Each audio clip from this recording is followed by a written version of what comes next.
Welcome to Manga Machinations! This is episode number 464, and we're celebrating our 9-year anniversary with a retrospective redux on Pluto. I'm Dakazu, and with me is Darfox8. Congratulations, 9 years. Morgana Santilli. Hey y'all, I'm celebrating 4 years as a permanent member. Seamus2389. Hello.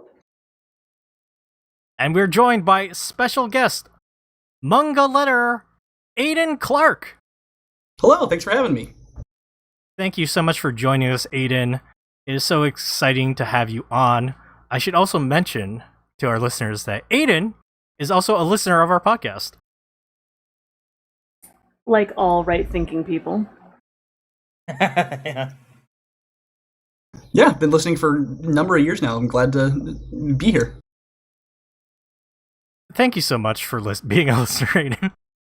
And I think we started getting in touch because you messaged me about also being a fan of Billy Bat.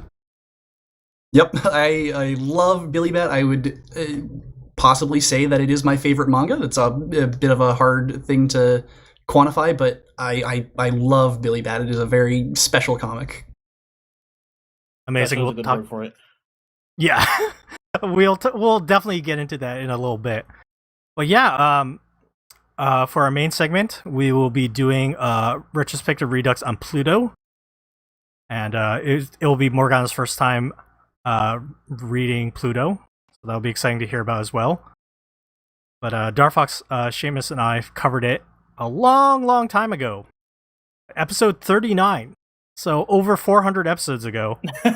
Wow, it's weird to think about that. Yeah, I mean, it's our 9-year anniversary, and that's also weird, but at this point, after 7 and 8-year anniversary, I was kind of like, okay, I guess we're just in the long haul, so not so much being like, wow, we've been going so long. It's like, yeah, we're still at it.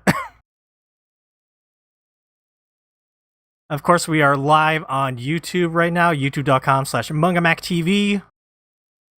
We have a chat going there. Tyler is in our chat. Tyler from Germany. Our video feed is now live. Aidan, say hi to the crowd. Hello, here we are. Yeah, we have a live video feed, not just of Darfox and his magnificent hair, but we have Aidan and his magnificent glasses. I can't speak. Yeah, gotta get all this great reflective glare on there. It's totally fine. I would have it too, but I have my camera offset to my left. It is all good. I'm very excited Aidan agreed to also do the video feed. An extra treat for people checking out the YouTube recording, the streaming. Listeners on the podcast, they can also check it out on our YouTube channel. In general, you should go to the YouTube channel. We need more subscribers. We need more likes. Darfox just put up a really great video review of the live-action One Piece. You did it with Amber. Yes, ARG Bombshell. And I'm a casual One Piece fan. I know a lot about it, a lot of details here and there, but Amber is a One Piece fanatic. And you'll see that in the video. You see all her memorabilia and stuff. But it was a lot of fun. It was fun talking about One Piece. And kind of like what our expectations were and how it kind of shook out. Darfox is wearing the straw hat. Yeah, I'm wearing a small straw hat throughout the whole video. It makes my forehead look twice as long. It's already like a big forehead, but because the straw hat doesn't actually go around my head, it just kind of like rests on top of my head. So it looks like my forehead goes on like 3 times longer than it does. Everyone should go check that video out. But also, this is a good time to quickly plug our coffee. Darfox, you want to bring up the coffee page. If you want to support our podcast, which is essentially a book club for manga, we like to talk about unknown manga, more not the regular popular stuff. You can support us by heading over to ko-fi.com/mangamac and donate. And we want to give thanks to Deluid, Vicky Dalton, Mia, Dr. Meltface, Poor Mexican 72, Philip, Liquidus002, Xteen, and Wyatt. Wyatt, we want to give you another big shout out because Wyatt sent us more money. Yes, very recently he gave us another coffee donation. Very, very generous of him. We'll use that to buy more manga. So thank you. And if other listeners want to support us, any kind of reviews, likes, coffee donations, YouTube subscriptions, they all help us out. So, but in general, thank you for being a listener. And thank you for supporting us on Coffee. All right, Dar, let's take that down. And let's turn to our guest for the moment. Aidan Clarke is a manga letter. Hello. It's so fun because we just started speaking to Aidan like 30 minutes ago in our mobile server, and it already feels like he's been like here for years because it was so natural to talk to Aidan. Probably helps that you've been a listener for so long, though. Yeah, go ahead. Sorry. Yeah, no, I feel like I already have a feel for like your personalities as well. So it's like, yeah, I know how to talk with you a bit. But I also just like talking, so I can talk for a long time. Well, you came to the right place. Yes, we like to gab here, but of course you know this. But yeah, Aidan was on a wonderful podcast by Manga Mavericks. It was a manga letter, like everybody was on that podcast. I forget the episode number. Yeah, Roundtable. I should have pulled it up on our tabs, but that was a couple of years ago, and you can get a lot of information about Aidan and his manga lettering. But Aidan, for our listeners, we wanted to ask you how you got into manga and anime. Kind of get your origin story. So. Yeah, sure thing. So I would say, like, I remember I had a VHS of My Neighbor Totoro with the original English dub when I was a kid, and that was watched over and over, and that was the only anime that I knew existed for several years. I watched that over and over again.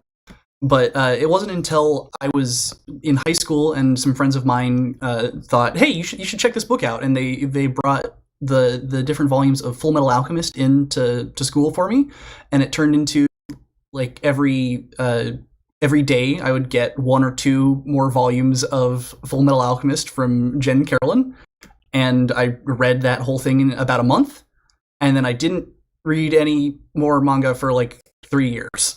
Wow. But after that I got into like JoJo's Bizarre Adventure was airing at the time with the Crusaders, and I'm really big into that. And I loved JoJo, and also just the same friends got me into watching other anime at the time. Started with Evangelion and Bakano, and had a great time. And yeah, went on to run the college anime club for a handful of years, and then get into manga lettering.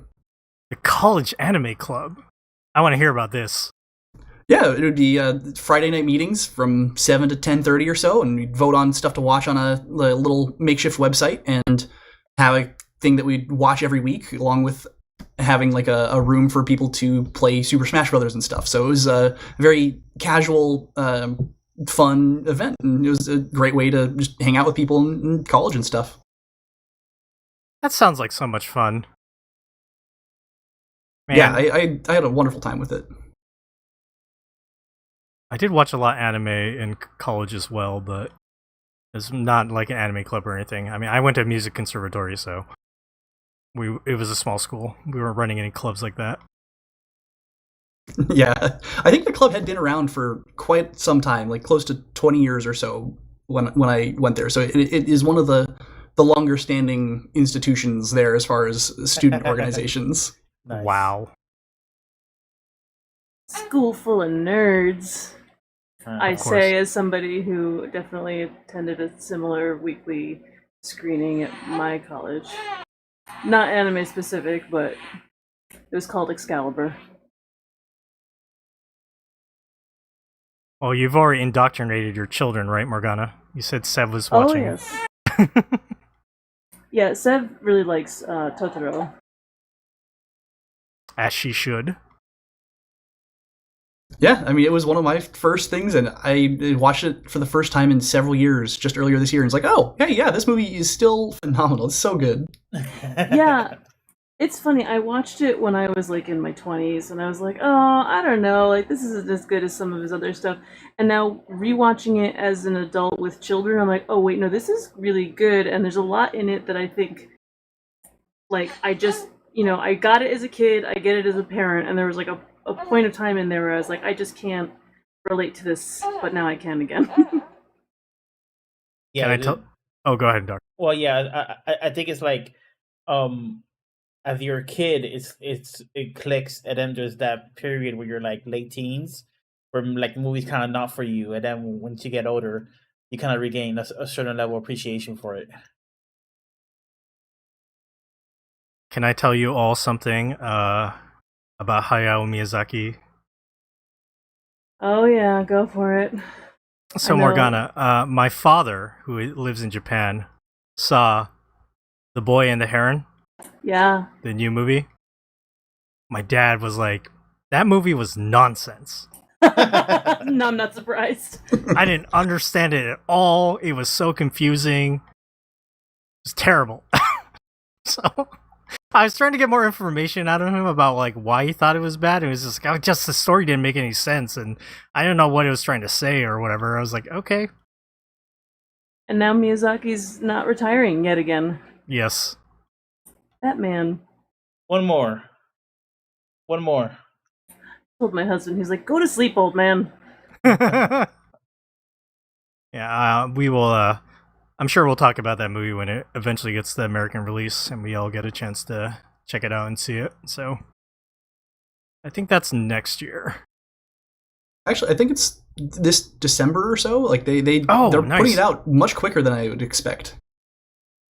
I know the tickets have already like sold out for a lot of places, so I don't know when I'll get to see it, but yeah, eventually we'll talk about it here on the podcast, and I'll get to talk with my dad about like what do what did you mean, Dad?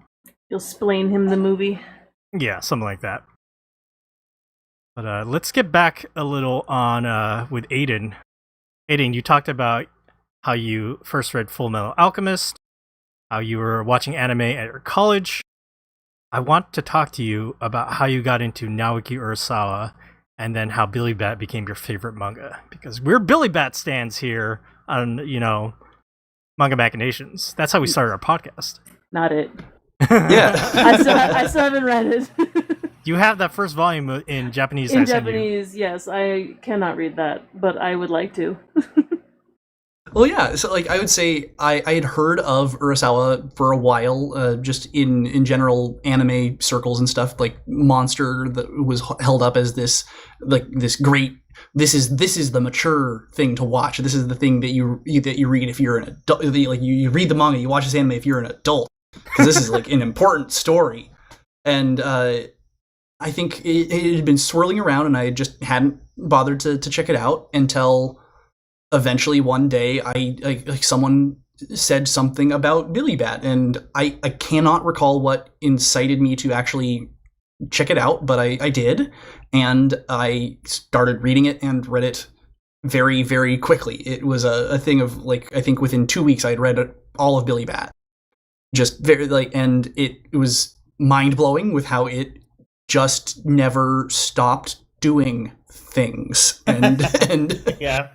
always bringing something incredibly odd and unexpected, but also just so impeccably crafted as a comic and just a thing to read in moment to moment. And it was phenomenal. And just shortly after that, I bought, went on eBay and found the entirety of 20th Century Boys as like a lot, and ordered it and read that in quick succession over the course of maybe 3 or 4 weeks. And it was, again, a thing of like, wow, this is so compulsively readable as a comic. And I was really hooked, and yeah, eventually got to some of his other stuff that was out, like Monster and Pluto, over the course of the next year or so. And just, yeah, absolutely love his comic work. Would you say that Naoki Urasawa is your favorite manga artist? I think that is a safe thing to say. Yeah, there are several other artists that I would easily call up as people who I adore their craft and their writing style, but there is something about Urasawa's stuff that every time I read it, I'm like, oh yeah, I just love this. And I was also very lucky and grateful that I was able to attend the Urasawa exhibition in Los Angeles in 2019. So my dad and I flew out to Los Angeles and were able to look at the exhibition and then attend the event there where Urasawa spoke and Fred Schott was the moderator. Very nice. Wow. Wait, Seamus, did you go to that? What? I don't think so. Oh, I'm sorry. I thought you went to that. Or am I thinking about You might think about the British Museum manga exhibit. No, yeah, I remember Seamus went to that, but for some reason I thought Seamus went to LA for some kind of exhibition as manga related. Oh, yes. The Urasawa one. Yes, you're right. See, I remember. What? big brain dogs over here. You're remembering things that Seamus doesn't even know. Oh, well, that's a common occurrence. Funny Cartoon and Tyler in the chat. Hello. Hey, Don. Hello. Because I got a Billy Bat like teetotal eating from that. Yeah. Yeah, that's what it was. Yeah, this was a long time ago. So It was like 4 years ago, I think. That makes sense. I know that it was January of 2019 that the Los Angeles event was, and I picked up a Billy Bat little like drawstring bag there, and it was funny. It's like, oh, they had like a handful like Billy Bat merchandise, like the little bag, or like I think there's like a towel or a T-shirt, and I'm like, oh man, you should put that out in English here. You should like I would appreciate having the comic alongside this stuff. yeah, I mean, if that ever finally happens, we'll have a field day here on Manga Machinations. But I would die on the Oh, spot. absolutely. yeah, absolutely. Viz Media tweet of like, oh, Billy Bat out this fall, I would literally fucking die. I just like. But it's Kodansha. That's the problem.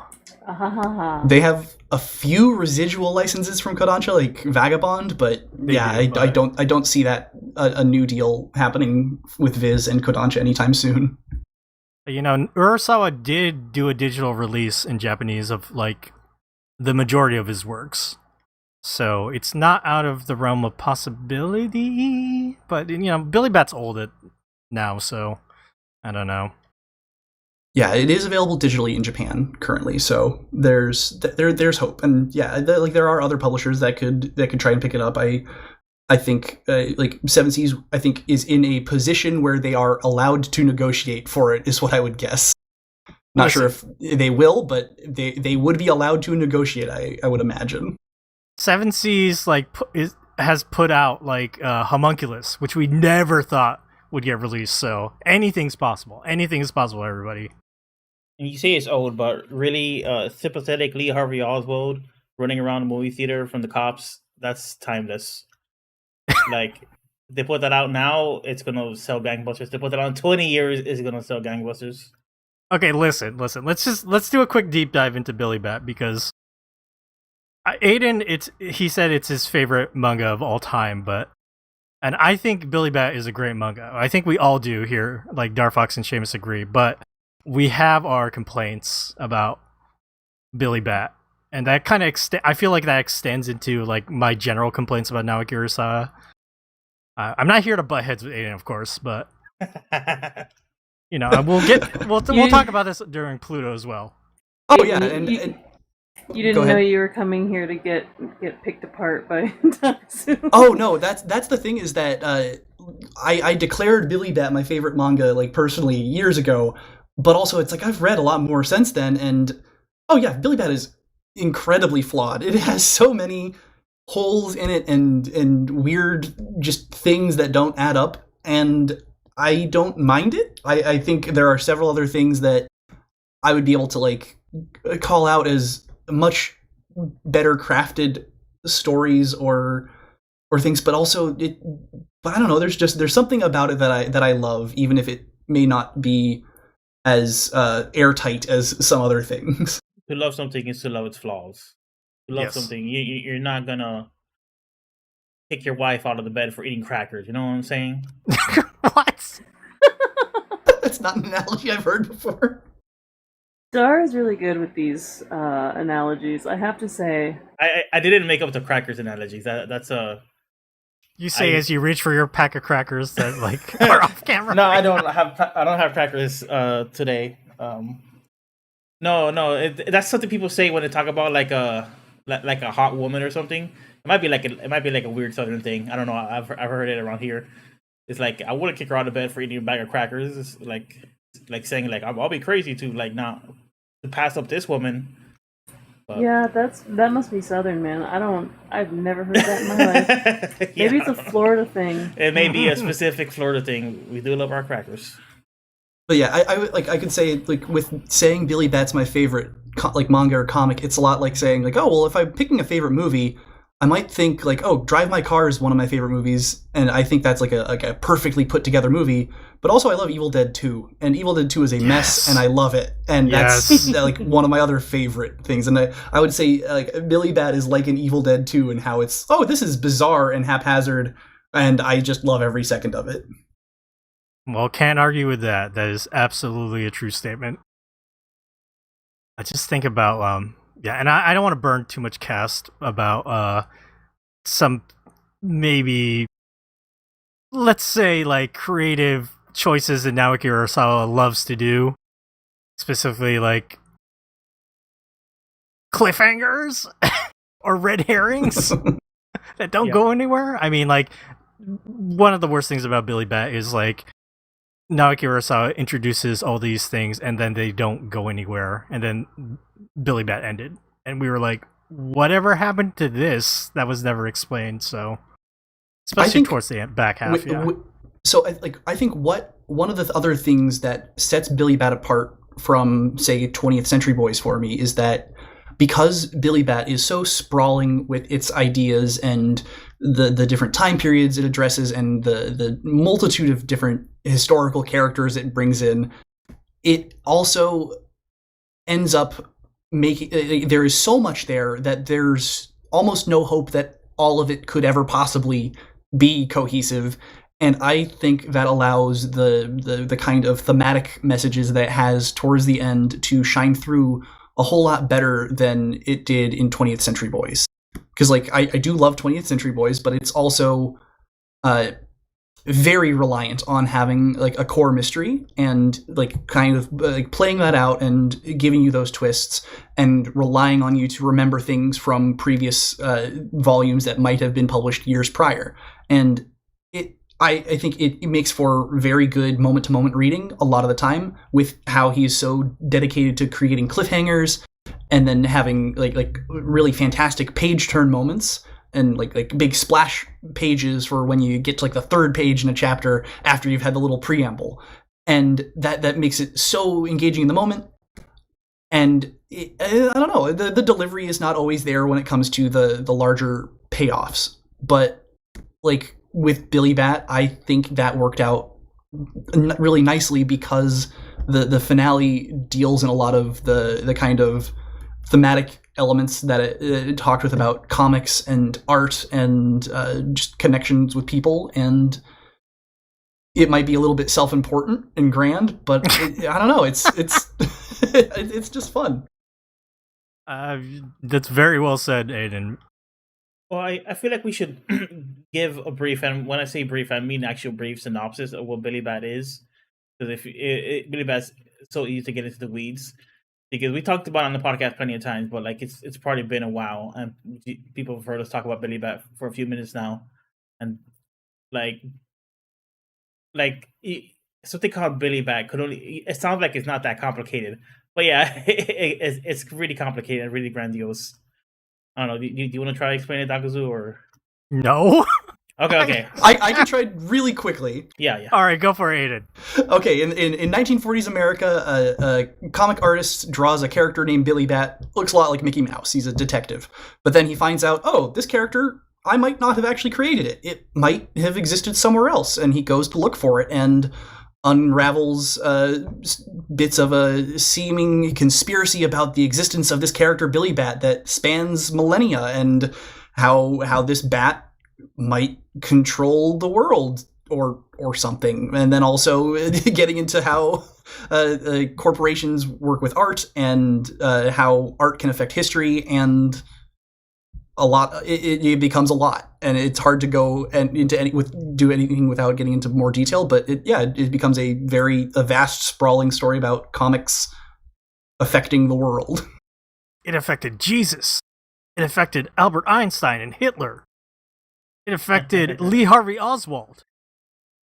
Yeah, probably. It also affected 9/11. Yeah. I was so worried about the whole 9/11 storyline coming up because I didn't know how they were gonna handle that. It turns out they kind of sidestep it a little bit in that story.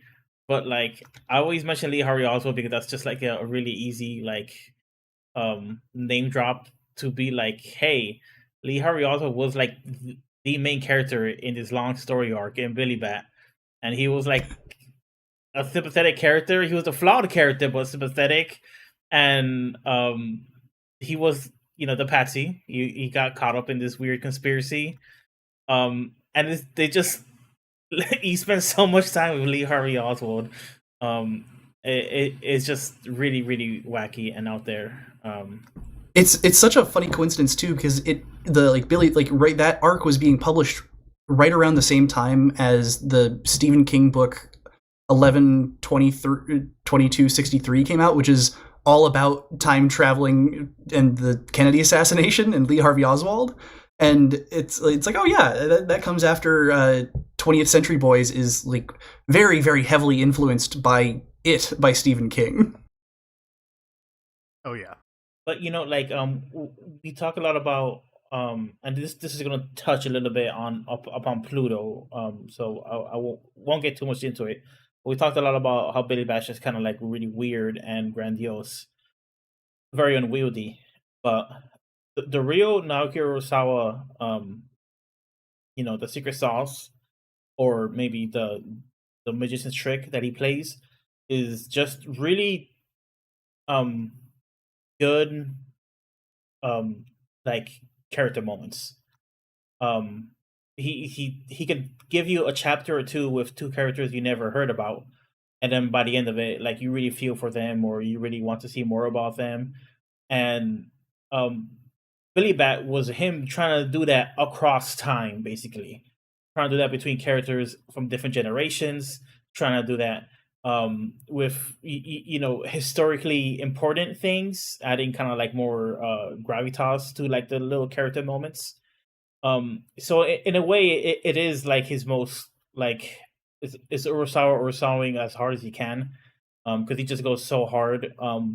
But there's I think it's just one chapter when about the white man and the black woman basically getting married, and the taxi driver who later becomes a character. All these characters eventually become slightly more more important than this one chapter, but it's basically about like racism and the tension about like an interracial couple during this time. And that one chapter is great. It's just great, one standalone chapter, and it works really well. And then it turns out there's other hooks that tie into that later on between like generations and stuff like that. But yeah, and so like his being able to just like introduce a character, and within like a chapter or two, they might be your favorite character. Is one of the things that I really like about Pluto as well, because Pluto is kind of like that concentrated. Like it's a lot shorter than a lot of his other series. Whereas Billy Bat is just super spread out and epic and grandiose. I think that also, like, this is why I think Master Keaton is one of his like secret best things, because it's just that. It's every single chapter is pretty much a standalone little story of Keaton helping someone in some way, and he just gets 24 pages to show off like a new set of characters and tell a whole story with it, and it's really, really good. Wasn't Keaton also co-written though? By, Yes, that's the other thing, where it was like Katsushita and Nagasaki are both credited as writers on it, and then later in the run, when Katsushita had left, that's when like Nagasaki's credited, but I think Urasawa claimed that he was writing the whole thing, and there was some dispute about the crediting on the covers of volumes, and it just sounded kind of petty and gross, and I don't know who to credit with the writing there. And that's the kind of downside of that. Yeah. But if Nagusa has gone on to kind of like, you know, triple the amount of like fame he's had since then, you know. So it's like, yeah, like, and I think like Nagasaki has been essentially a co-writer on almost all of his big series. Like, I don't think he was a writer on Yawara, maybe, but through like he only got the co-writer specific credit on Billy Bat, but he was still like helping a lot with 20th Century Boys and Monster and Happy and stuff. You know, it's funny. I'm gonna bring up my dad again. My dad loves Yawara, right? Story about the judo girl. Passion about Judo Girl. It's a simple story. That manga also has cliffhangers. Like the chapter ends is like, "Did Yawara pull off the move? Did she do it?" And then like it kind of extends to the next chapter. So he's already like kind of building on his like love of cliffhangers or his use of cliffhangers in Yawara. Then there was Monster. My dad hated the end of Monster because he was like, "What a crock of shit." Oh no. It's so funny. There was a time when I was in college, and there were a number of Japanese foreign exchange students who were visiting. There was a Japanese library at the college I went to, and we were hanging out and talking about stuff. And I mentioned like, oh yeah, I like Urasawa is one of my favorite manga artists. I love like Yawara, and one of the students is like, oh, Yawara. My dad liked that one. I haven't seen it. Yeah, it's older. But it's so funny. Like, we'll get into this, of course, with Pluto, but since we're talking so much about Naoki Urasawa, Aidan, you mentioned, like, 20th Century Boys. I famously, on this podcast, have talked about how I cannot stand 20th Century Boys anymore after finishing reading it. Like, I think it's too much of the cliffhangers and, like, the setup and trying to, like, extend the mystery of everything. It just detracts from all like the good character building storytelling that Darfox was talking about. When I saw Urasawa speak at that event, he like someone asked him about his writing process, and he specifically used 20th Century Boys as an example of how he doesn't have a story figured out when he starts it most of the time. Makes so much sense. Yep.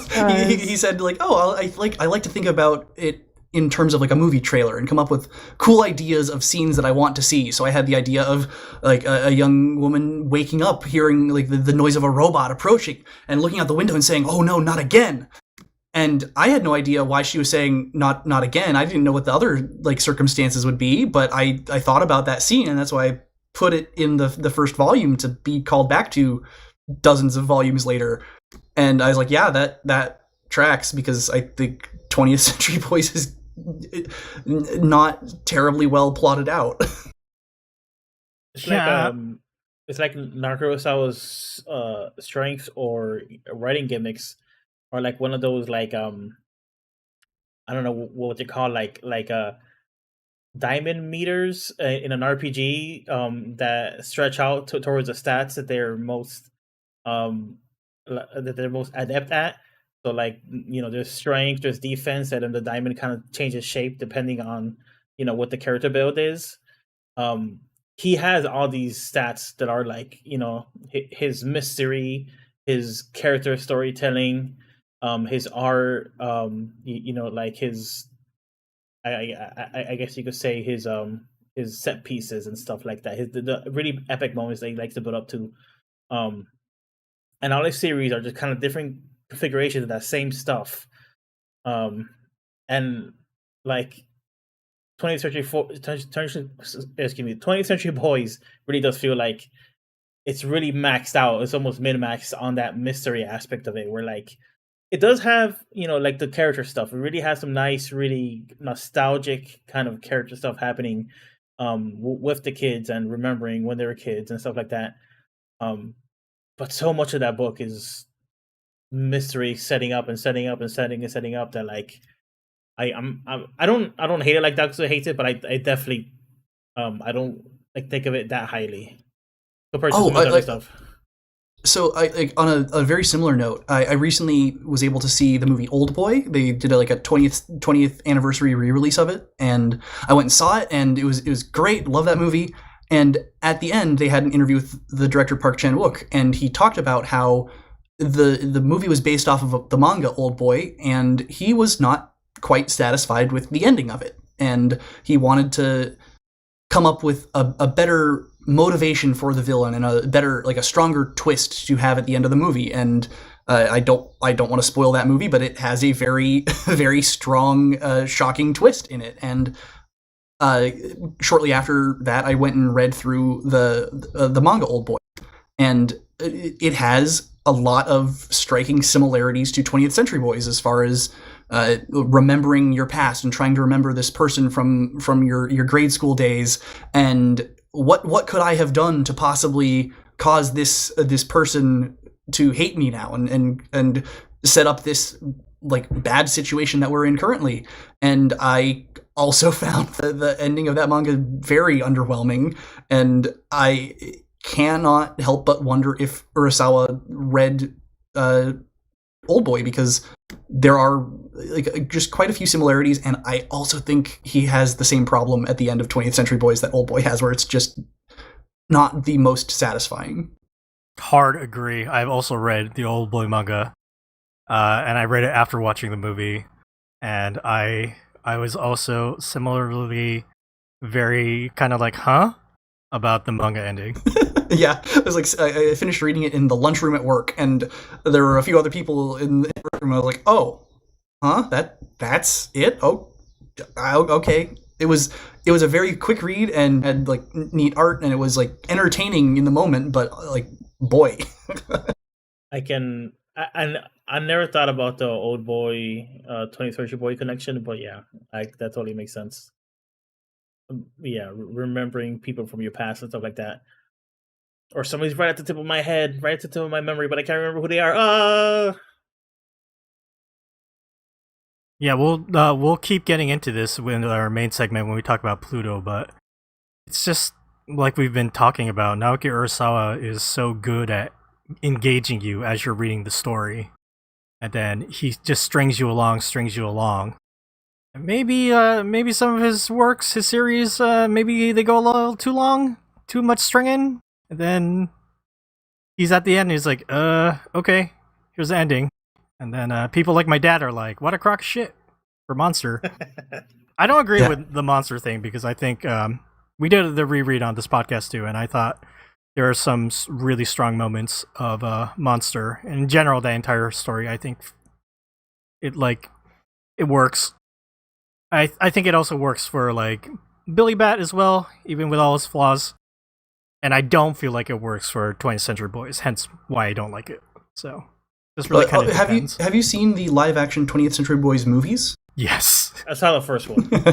I do like those, and I like they also, I think, are even more flawed with how they have to condense things. But I am a fan of the finale of the third movie. I think it works to kind of smooth out a few of the rough edges there.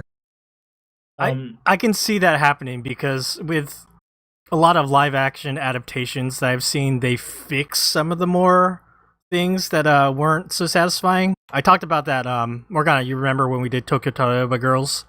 Mm-hmm. And I talked about the drama. The drama had a little bit, like, they changed some characterization to make Key not such an asshole, so he'd be a little more likable. Yeah. Some of those things. Gotta appeal more to the general public when you do television. Go watch that YouTube video I mentioned with Darfox and Amber talking about live action One Piece. You'll see similar thoughts there. Totally random, but I just put up a tweet that Don posted where they edited Dr. Slump Arale. Pretty good drawing.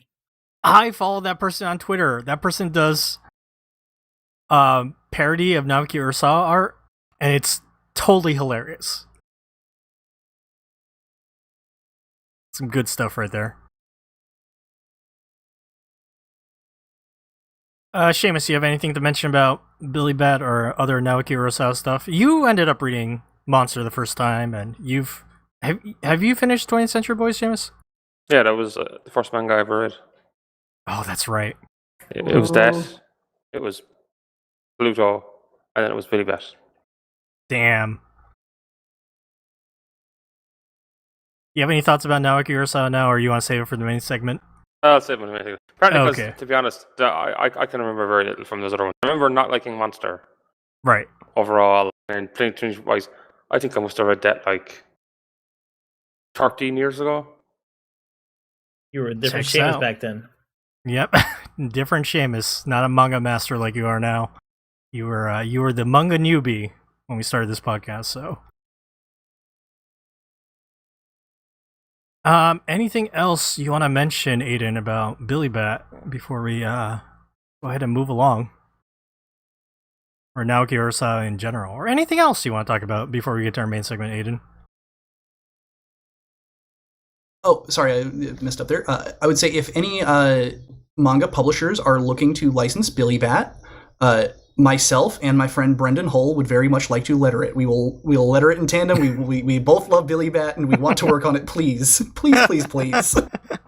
Got a whole proposal worked up about how the different artists within the comic deserve to have their own distinct lettering styles, and how I think there's a possibility that Kevin Yamagata was slightly based off of the real life person Ben Oda, who was a Japanese American comic books letterer who worked in the 1940s and 50s and stuff. And it's like, ooh, I would want, maybe we could base Kevin's lettering off of Ben Oda's, and lots of other nitty gritty things that would take a lot of detail and time to go into. But please.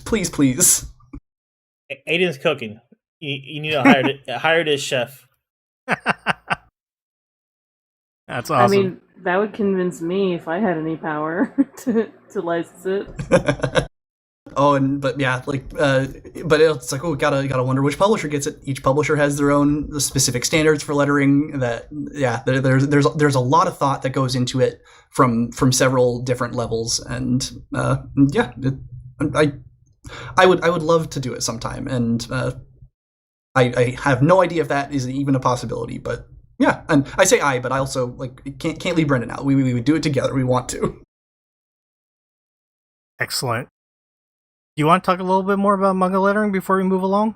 I know we kind of glossed over it in general, but I would say I like lettering. It's a fun thing, and I work a day job and do lettering on the side currently.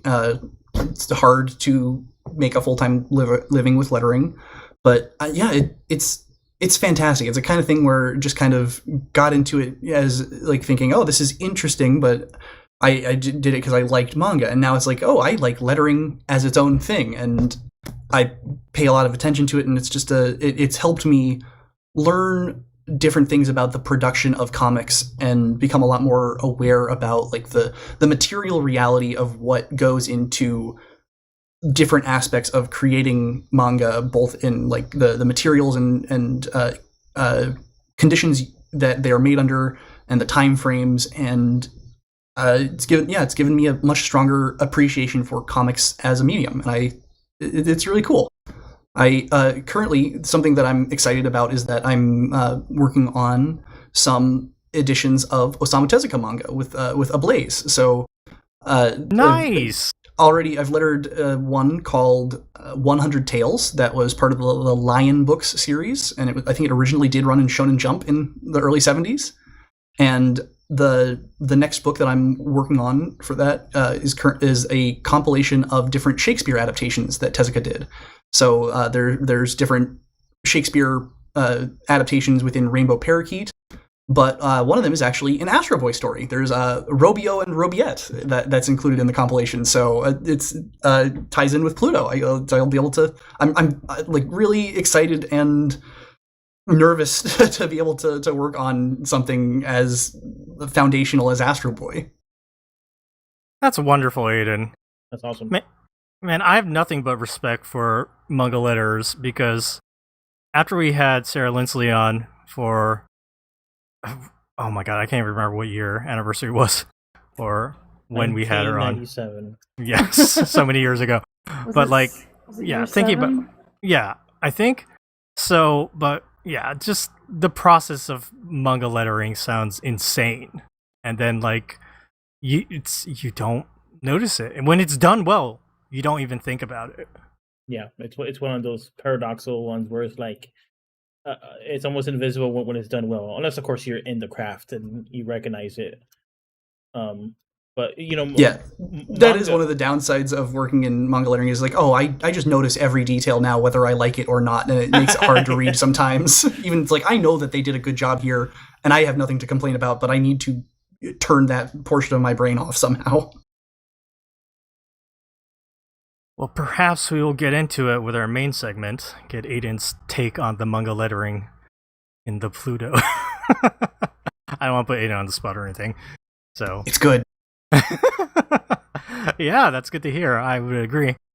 But yeah, Aidan, if you don't have anything else to mention, we're gonna go ahead and wrap up this first segment of our discussion here then. Yeah, I'd say that's good. All right, very nice. Before we get to our main segment, I want to talk about next week. Oh, by the way, I want to mention that Don pointed out something very funny in the chat. Older straight dudes love JFK conspiracies, lol. It's true though. I know, Morgana, you laughed at that. You put a little Yes. emoji after that. Is there any stereotype of the people who are into Timothy McVeigh conspiracies? I'm sure there is. I'm sure there is, yes. They're Or, right. sorry. So what was I saying? Oh yeah, next week. Next week Morgana is not gonna be here. She'll be out. And so next week, Seamus, Darfox, and we are going to look at Tatsuki Fujimoto before Chainsaw Man. These are the collections of works that Tatsuki Fujimoto did, his one-shot works. And he did a bunch before he was serialized with Fire Punch, and then he got to Chainsaw Man.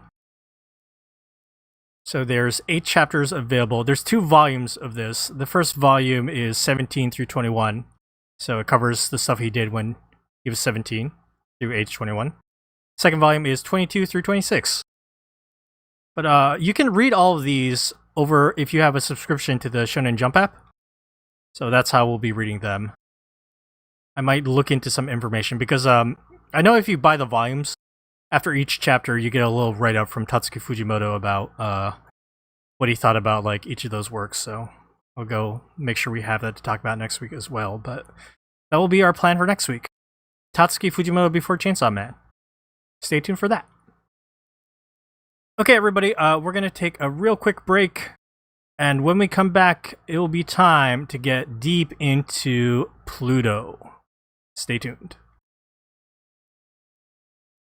Welcome back, everybody. It's time to do our retrospective redux on Pluto by Naoki Urasawa and Osamu Tezuka.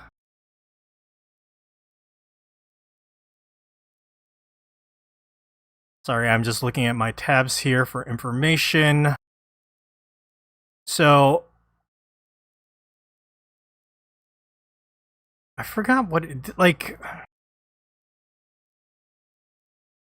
They talk about this in the volumes too, but like the start of this manga was in 2004. It was an anniversary for Astro Boy. Oh no, it was a year. Astro Boy's birthday, yeah, because Right, he's supposed to right. have been born in 2003.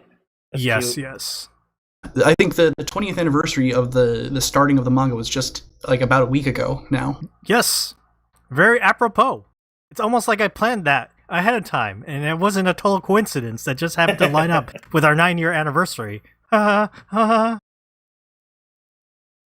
yes, this is a retelling of Astro Boy story by Osamu Tezuka, the greatest robot on Earth. It ran in, let's see, Big Comic Original Magazine, published by Shogakukan. The English editions are put out by Viz. It is only available in print for now. Hopefully it will be digital as well in the future. let me go ahead and share the localization credits here. Translation by Jared Cook and Frederick L. Schudt. Touch-up and lettering, James Galbatz. Cover art direction, Kazuo Umino. Logo and cover design, Mikio Kobayashi and Bay Bridge Studio. Vid's signature edition designer, Courtney Ott. And editor, Andy Nakatani. I'm sure I butchered those names, so I apologize in advance. Let me read the copy they have over on the Viz website. Alright, this is the copy for Volume 1. In an ideal world where man and robots coexist, someone or something has destroyed the powerful Swiss robot Mont Blanc. Elsewhere, a key figure in a robot rights group is murdered. The two incidents appear to be unrelated, except for one very conspicuous clue. The bodies of both victims have been fashioned into some sort of bizarre collage, complete with makeshift horns placed by the victims' heads. Interpol assigns robot detective Gesicht to this most strange and complex case, and he eventually discovers that he too, as one of the 7 greatest robots of the world, is one of the targets. Spoilers. That copy is, kind of spoilers, giving away the plot of the first volume, but I mean, there's other stuff happening. So yes, we have Pluto by Naoki Urasawa. This manga, I feel like a lot of people use it as a gateway manga to get people into manga. They're like, hey, you've never read manga before? Maybe try reading Pluto first. Yeah, I think I mentioned this before, but back when I worked at Kamakopia, for the longest time we had a bookcase called Manga for People Who Hate Manga. And Pluto is definitely on that shelf. There's a lot of seinen stuff. It was like Pluto, Monster, all the Junji Ito stuff, Lone Wolf and Cub. Yeah, I know a lot of people end up recommending Pluto to people as their first manga. And I think it's a solid choice. It's 8 volumes, so it's not that long. That definitely helps. And it's a pretty compact story, and it showcases a lot of Naoki Urasawa's really good qualities. But like I mentioned at the beginning, we did do a retrospective on Pluto at the beginning of our podcast, episode 39, if you want to go back and listen to those. And yeah, 400 episodes later, we are here with Morgana, who has never read Pluto, and with Aidan and Clarke. So I think we're just going to throw to Morgana first, because it is her first time reading Pluto, and she has not read a lot of Naoki Urasawa. Right, yeah, I've read a couple volumes of 20th Century Boys. I've read Mujirushi, and I had forgotten, I've read some Master Keaton, which I actually did enjoy.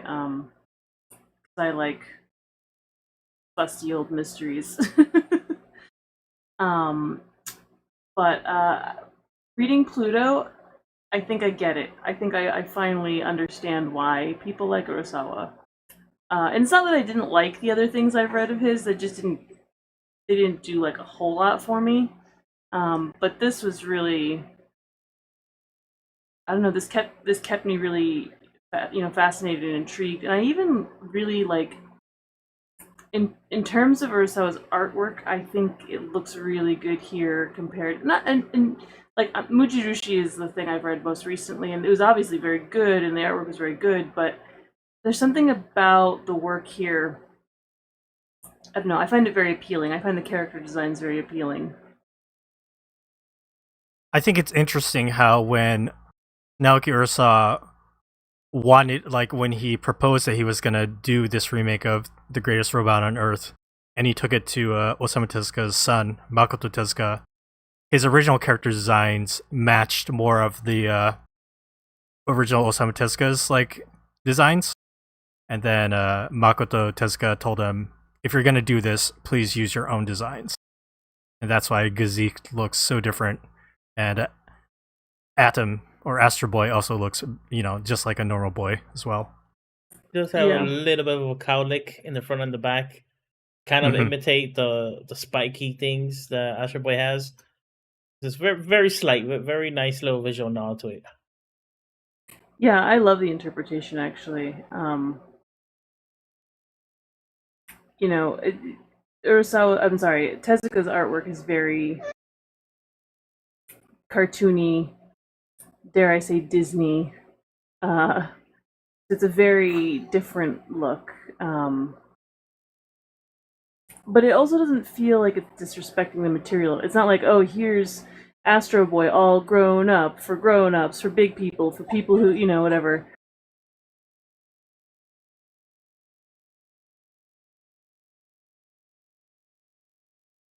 While we talk about it, I'm gonna put up the image. This is a pretty famous image online where somebody lined up the character designs.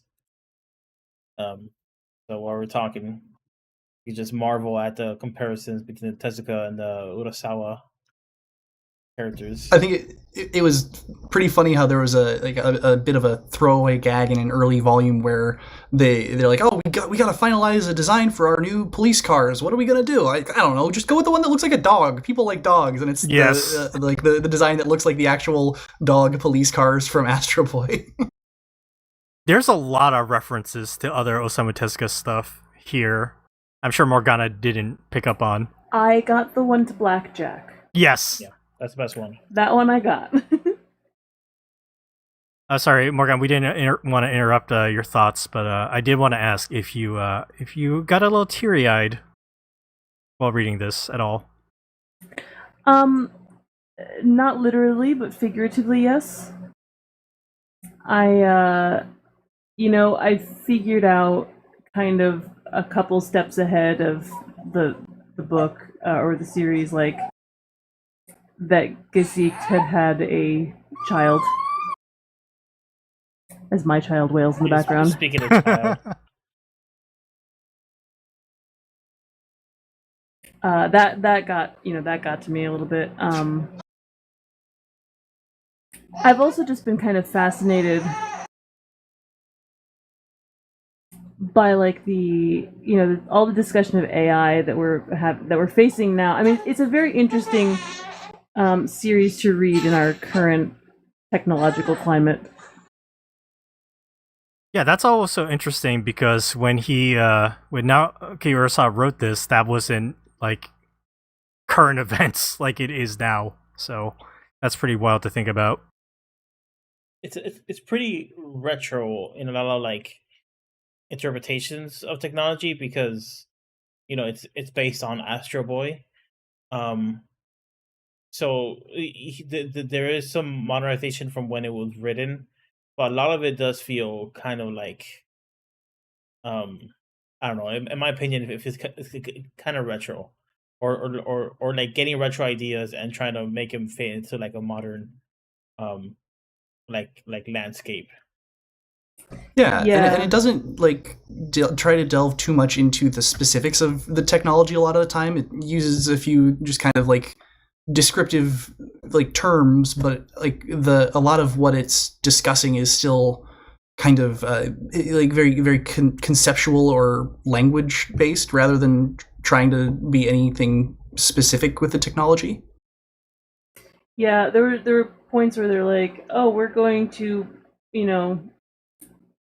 give this robot all 6 billion human personalities," and it's like, how is this an algorithm? I have questions about the science, and if you could give me information about the science, and I actually wouldn't understand it. But I was definitely sitting there like, I'm a little suspicious of this. Yeah, there's a couple parts. Go ahead, Aidan. I was saying like I remember it's like, oh yeah, I remember when 6 billion was the stat given out for the number of people on Earth, but it's moved well past that since then. So it's funny to think that this time nebulously several decades into the future, they're like, yeah, we 6 billion, though we're still at that number. Yeah. And maybe a couple world wars wiped some of them out, and that's why we went back down to 6 billion. It is the future. 39 different Central Asian wars, I think. Yeah. Oh damn! I just lost the train of thought. I was going to say something right around those lines. About the politics. No, it had to do with. Oh, okay. Now I remember what it was. It was just a stupid joke. I'm sorry to interrupt the podcast.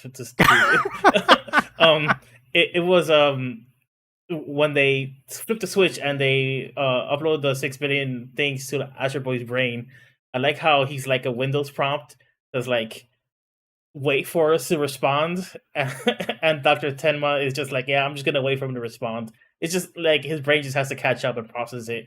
Eventually, he'll wake up, right? And just the Windows gray for like hours upon end. He can't bring himself to just Control Alt Delete and just end the task. Let's get back to Morgana.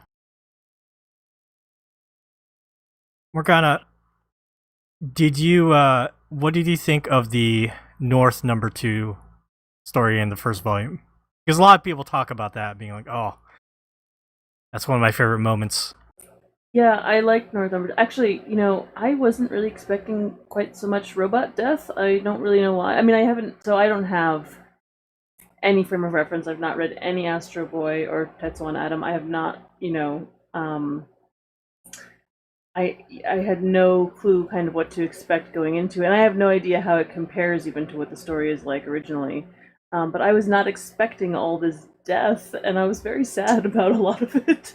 Yes. I like North #2 a lot. Do you guys want to just, throw a dart and take a guess at which robot is my favorite? I bet you could do it. I bet you could figure it out. Epsilon, right? Ding, ding, ding, ding, ding. He's got the long, got the flowing long hair. Bishonen look and the hair, and He's he a takes care of war pacifist. orphans, even though he's super powerful. Yeah. Yeah, I'm an easy mark. Yeah, that made me sad. That made me sad. His whole story. No, I mean, all of it was just very like. I guess I thought Gisik would solve the. He was like the main character for so much of it, and then suddenly like he was not there for the last couple volumes. That's a very interesting perspective, because that was my perspective as well. But I think it's been such a long time since I read this for the first time that my original memory is just kind of replaced with just kind of like the meta understanding that I have about Pluto and also Astro Boy and the World's Strongest Robot. In the World's Strongest Robot, like all the robots die, and they die pretty quick. Like they don't have all this like characterization to them, right? A lot of them show up and die immediately. Mont Blanc shows up in 2 pages in like the original comic, and he's just like Pluto goes up there and is like, "You're Mont Blanc, you're really strong, right? And this is your power level." And it's like, "No, it's actually this power level." And then bam, he's dead. It's like, okay. So I mean, that's better than what he gets in Pluto, or in like this manga where he's just dead before we even start. Yeah, we do But get they a little bit. Yeah, some they give him a lot. Yeah, in retrospect, right? So it's like if you're familiar with the story, you come in and you're reading Pluto, and you're probably thinking all these characters are probably. I mean, is this really going to follow the plot line of World's Strongest Robot? Are all these characters really going to die? Is Brando and going to orphan these poor kids? Is he going to widow his wife? Like, oh my god! And yeah, sure enough, one by one, they all start dying. So it's a very interesting kind of difference, because typically a story like this, where there's like a serial killer like picking off people here and there, they don't usually kill everybody off. There's usually like some give and take in the mystery and stuff like this. But in this one, he goes through everybody and he gets everybody except for Astro Boy. Except he did get Astro Boy, but he gets revived essentially by Dr. Tenma. So it is a little bit unexpected if you're not familiar at all with the source material, that all these characters are dying, especially because, well, I guess you could say there's some give or take to it, because he invests time with the characters, and he introduces you to the characters, and he makes you like the characters, but if he does that too much, then he makes a bunch of death flags. Then it becomes obvious that they're going to die off, because, oh my god, now he's manipulating me with the feelings, right? Because I don't want like Hercules to die now, because Hercules, he's kind of rough around the edges, but you can tell he has a soft, heart. He really misses Brando, all that stuff. So you trying to be genre savvy about this book, there's a lot of give or take about how it goes. If you're not familiar with the the main story or the original storyline, of course, because then you just know how it's gonna end. Yeah, because then after Gazik died, I was like, okay, well, Epsilon's gonna figure it out, right? Epsilon's gonna finish it. He's the last one, right? And I mean, I know the answer is because he's the main character, but I still am like, why is Astro Boy? Why is he able to come back and nobody else is? I don't quite understand, but I think it's just manga magic. Yeah, like, I guess I'll run down really quick the differences between Naoki Urasawa's Pluto and Osamu Tezuka's The World's Greatest Robot. So the similarities are Mont Blanc is the first to die. That happens. North number 2 is completely different. Like, Urasawa really expanded on that character to give him like a story and a really kind of bittersweet ending. Brando? Forget. Brando is also totally expanded on. He just shows up later and he's like, I want to fight Pluto to prove that I'm the strongest. So like that's all expanded on. Hercules is changed in the original. He's just like very cocky and self-sure of himself, and he does have a little back and forth with Epsilon. Epsilon is actually mostly pretty close. Epsilon takes care of kids. When Epsilon dies and he uses his hands to save Wasili, that's taken straight out of the original, where like only the hands remained, and he chose to sacrifice himself to save a child. That is so, like, those couple panels where Vasily is like, where Epsilon's hands are caressing Vasily's face. That was intense. I was like, that's not fair. Don't do that to me. That's not fair. Now Kurosawa's like, I'm gonna make Morgana cry. Seriously. Easy mark. There's kids. I mean, come on. Let's see. Adam losing once to Pluto and then getting revived by Dr. Tenma. That's from the original. So that was more about horsepower. Adam originally has 100,000 horsepower, and then they bump it up to 1 million, and then he goes a little berserk when he revives and fights Pluto. Pluto having kind of a connection with Uran, Adam's sister. That's from the original as well. Pluto ending up teaming up with Adam to take out Bora is also from the original. So all the stuff with Abuda's backstory and Bora and Goji, that's a little bit played with from the original. And obviously there's no, Kingdom of Persia. Like the Emperor of Persia, the Darius, like that's all changed for Naoki Urasawa's version. And obviously Gazikh is completely different. That's all original. It's funny thinking how there's no consideration of politics or nationality in the original, aside from we're going to have a bit of a stereotypical sultan kind of person as the guy commanding Pluto. But then, for better or usually, I would say not better in Pluto, there's a whole lot of like the political stuff that is very. It's always there, but it's never fully explained, and I think it's an interesting Urasawa addition, but not the strongest point of the manga. It feels very Urasawa, though, to like insert politics. And again, this is coming from somebody who has read very little Urasawa. I feel like everything I have read of his has some kind of like, here's some politics. Here's how it I just remember in Muji Rushi, there's like a woman who's like supposed to be Donald Trump, basically. Yep. Yeah. He likes to kind of like very clearly, like, this is supposed to clearly be what you're thinking of, but I've changed the name. Like the United States of Thracia. Yeah, it's like, what's going on? We're talking about a conflict in the Middle East in 2004. Yes. Weapons of mass destruction, and we gotta find these weapons of mass destruction, so it's pretty obvious. It is, but he also totally messed it up. Okay, wait. Seamus, before we go to you, and I've been waiting for this too, I do want to mention Dawn in the chat, Morgana, has said she also found that scene with Vasily and Epsilon's ending very sad and intense. It's too much. It's too much. That poor boy. Yes. Okay, sorry, Seamus. I want to hear your take. My take is there was no UN resolution passed on the invasion of Iraq. That was Afghanistan. The Iraq War also never happened. Because that's a joke for an episode of a different podcast. Which just did a new season of Afghanistan called Blowback. You want to know about the Iraq War? It's very good. But their last episode of the Iraq War never happened. Because seemingly no consequences to the United States. Oh yeah, so that was the whole thing. There was no UN resolution passing the invasion of Iraq because the US and Britain knew it would never pass. It was the US and the coalition of willing who went in. Yep, that checks out. It also feels a bit odd to have like a running plot line of what happened with this survey group that was going in there.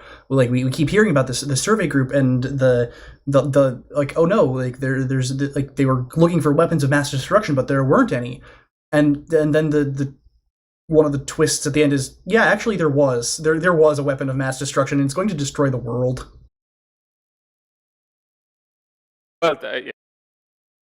Bigger thing, but it's also like it's the way he's like, okay, Thracia, okay, clearly you're on about Greece and Alexander, except that'd be Macedon, and also in an invasion of Iraq, and you're on about Persia, which is Darius in Afghanistan, which is Darius in Iran, given the history between those two countries. Oh, so that was the other thing too, actually. Something actually just with the whole Iraq thing. Something I saw, I don't know when someone tweeted this out, but they were like, the US invades countries so they can like do movies 10 years later about how the people who killed other people felt sad. That's what I thought reading the first half of this manga. I was like, oh my god. 5 of these 7 people actually should have been killed. Much like, I don't know, pretty much everyone involved with doing the invasion of Iraq should have been killed in the first place. Or should be killed now, who was ever still left alive. It's like, why are you trying to make me feel better about war criminals? These are all mass murderers. And I think like not Epsilon. No, one of the things that's about why I said 5 out of 7, not all 7. Sorry, I didn't talk over you. I was going to say Adam. I'm like, yeah, I'd be alright with killing him as well. He basically kind of was like the public face of like, oh, what we're doing is nice. He was the drummer boy. He was the fucking drummer. He's borderline like. But the whole thing is, of course, they spend no time like on why this invasion happened in the first place. They just gloss over it. And then you're meant to think like, oh well, you know what happened in Iraq. But yes, because I know what happened in Iraq, I know what you're doing makes no sense. I think that part of the way that they approach that is that like, oh, these robots can't kill humans; they're only killing other robots, and they talk about their guilt over killing their own kind and how like it's a major plot point that Gesicht was able to actually kill a human at one point, but I think that it also just makes that the talk of that conflict there lack a lot of weight. It does a good job of talking of giving robots some of their own like personalities and saying like trying to endear you to the possibility of these robots being like nearly human and having like a good way to relate with them. But then the way that it talks about they'll show the underneath the building having the kind of the graveyard of robot corpses, and that scene doesn't, I don't know, it never hit me hard as far as trying to be a display of like a war crime, because the way that they talk about robots just I'm not sure even where I'm leading with this, but I don't know that they're trying to portray them as even war criminal. It's trying to, okay, here's what it is. It's like, while it might be trying to portray them having guilt over this, it also seems to absolve them from actual like guilt or responsibility for their actions during the war because they were fighting other robots. And also, like, there's this kind of conflict between, okay, if they're robots and they have no human emotions and they just follow orders, then there cannot be blame placed on them, right? But then there's a whole lot of work being done to show that they do have feelings and that they do have regret and they do have, guilt over this. So it's like, okay, then they should be put on trial? Yeah. They do. Go ahead. Because the whole point is like, Epsilon not going in is like, well, clearly they could have done what they wanted. Also, if they're like the seven most powerful beings in the world, like none of them had to fight that war. That was maybe me up until they like 5 of them were dead. Just like, yeah, this is like feel sad for war criminals manga.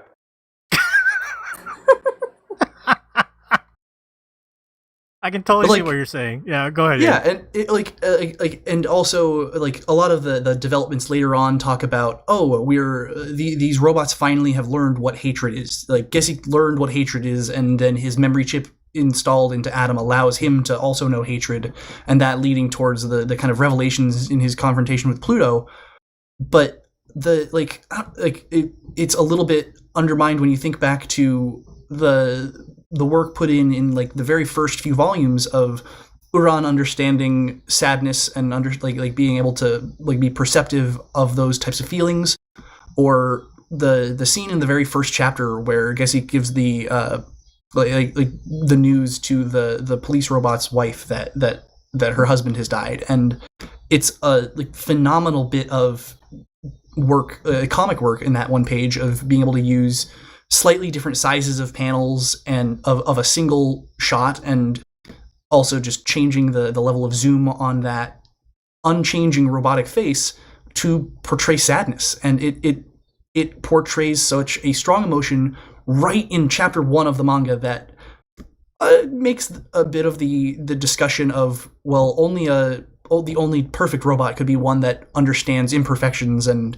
hatred that comes later on feel a little bit undermined, because it comes up so many times too, Aidan. Like, yeah, later on, wasn't there like Gazeek, like what? There was a human family mourning over the corpse of their child or something because they're looking into the murders of kids, and then there's a robot victim too, and the robot parents are saying like, "Oh, I don't know why they allowed us robots to have families, because then I wouldn't know what the sadness is." And it's like a stone cold robot face, but obviously like it's emoting a lot of sadness in the themes.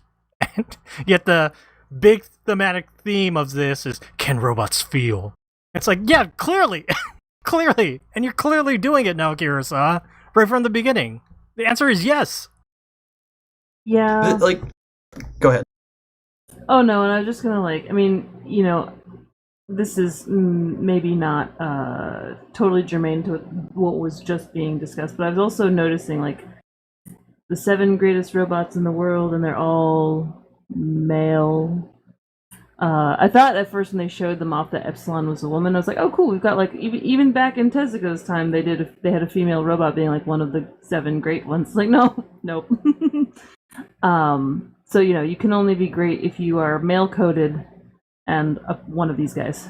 Well, they're all created by male scientists, and none of them made a hot robot girl, so that's why it's unrealistic, because these lonely male scientists would have made a hot robot girl. I don't know if you guys read the essays in the back, but one of them was talking about the eroticism of like Astro Boy and of Pluto, and like making reference to Uran, I think, at some point, and I'm like, please don't. Yeah, I was gonna I haven't read that essay in a while, but I was gonna bring up one of the differences between the original story and this one is Uran's relationship with Pluto is I think much more interesting, because you have her like meeting Pluto and then like Sahad and kind of like having an emotional bond with him, whereas in the original it was, she takes off her shirt and puts on Astro's pants to pretend that she's him, and then Pluto like grabs her and is embarrassed to realize, you're a girl without your shirt on, and the robot blushes, and that's about the extent of it. It's a child. Jesus. I also read that essay in the back, Morgana, and I was like, okay, sure. Yeah. Let's not talk about female child robots as being erotic in any way, shape, or form. Okay, thanks. I'm just not here for that. I will say in the original Morgana, Epsilon uses watashi, which is more of a gender neutral pronoun, and you could kind of interpret Epsilon to be like gender neutral, but it's more so clear that they use male pronouns for Epsilon in this Viz edition. So Takazu, you mentioned the the murder of the robot child earlier, and that reminded me, like I was reading this again, I was like, oh, why does Brando have like robot children? Why do they make child robots like this? Because it's more dramatic, and we're gonna feel sad about it. Naoki Urasawa was like, I'm gonna make you sad. Yeah, like also like in preparation for coming on here, the other day I rewatched the movie AI Artificial Intelligence, which I love that movie. It's fantastic and touches on a lot of similar themes to Astro Boy and Pluto. And like I'm honestly quite convinced that it was like at least partially influenced by Astro Boy, since the script was worked on by Stanley Kubrick before he passed, and Kubrick was a noted fan of Tezuka. He wanted Tezuka to do design work for 2001: A Space Odyssey, and that ended up not happening. But like he did that because he watched Astro Boy on TV in America, and I think that AI having the young robot boy brought in as a replacement for the gravely injured like young human child, and then being too perfect but not quite understanding emotions yet, causing their creator to become distanced from them, and then the robot boy ending up at a carnival where they might be injured is like totally Astro Boy. You're 100% correct. Yeah.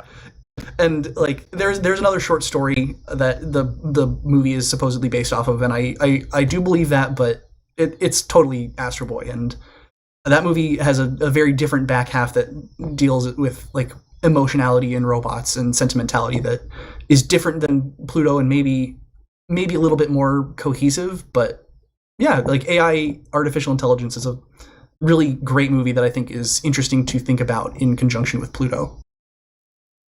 You know, I was thinking about other tiny things here in this Pluto manga that kind of don't add up. In this, I think it's like the second chapter, Gesicht is talking to the creator professor of Mont Blanc, and the professor is saying, "Oh, you know, Mont Blanc was so good, and I'm so sad about his passing. But you wouldn't know. You're a robot." It's like, what? You made Mont Blanc. Shouldn't you have sympathy? Like, what? Right, especially since Mont Blanc was such a like emotional robot that talked with like animals and things like that. It's like yeah, weird robot bias that's put in here just because Naoki Urasawa wants to include like, hey, in this world, you know, people look down on robots because they're not humans. They're different. And there's ways to do that without stating that outright. Sorry, Aidan, go ahead. Oh yeah, it's funny that it's like, well, he had the KR group as their analog for the KKK, yeah, which also I think right around the same time, I think maybe within a year or so later is when he had the KKK feature in Billy Bat as well, and I think it's clunky. I think it's not. I wasn't outright offended by it, but it's not not elegant. I would say. Well, the other thing there is it's set in Germany, a country that, you know, has its own, you know, continuing to exist neo-Nazi party. So, like, why would they, you know, it'd be like, surely they'd just go back to their own history of, like, you know, the Nazis and the swastika, and not, like, cosplay as, like, Americans. Yeah, I had the same thought. I was like, why are there KKK dudes in Germany? What? Like... you know, you got it all wrong. There was a big contingent of Southerners that migrated over to Germany about 90 years before this manga took place. And then Jesus. Those families took root in Germany, and they're honoring their own tradition by wearing cows. Okay.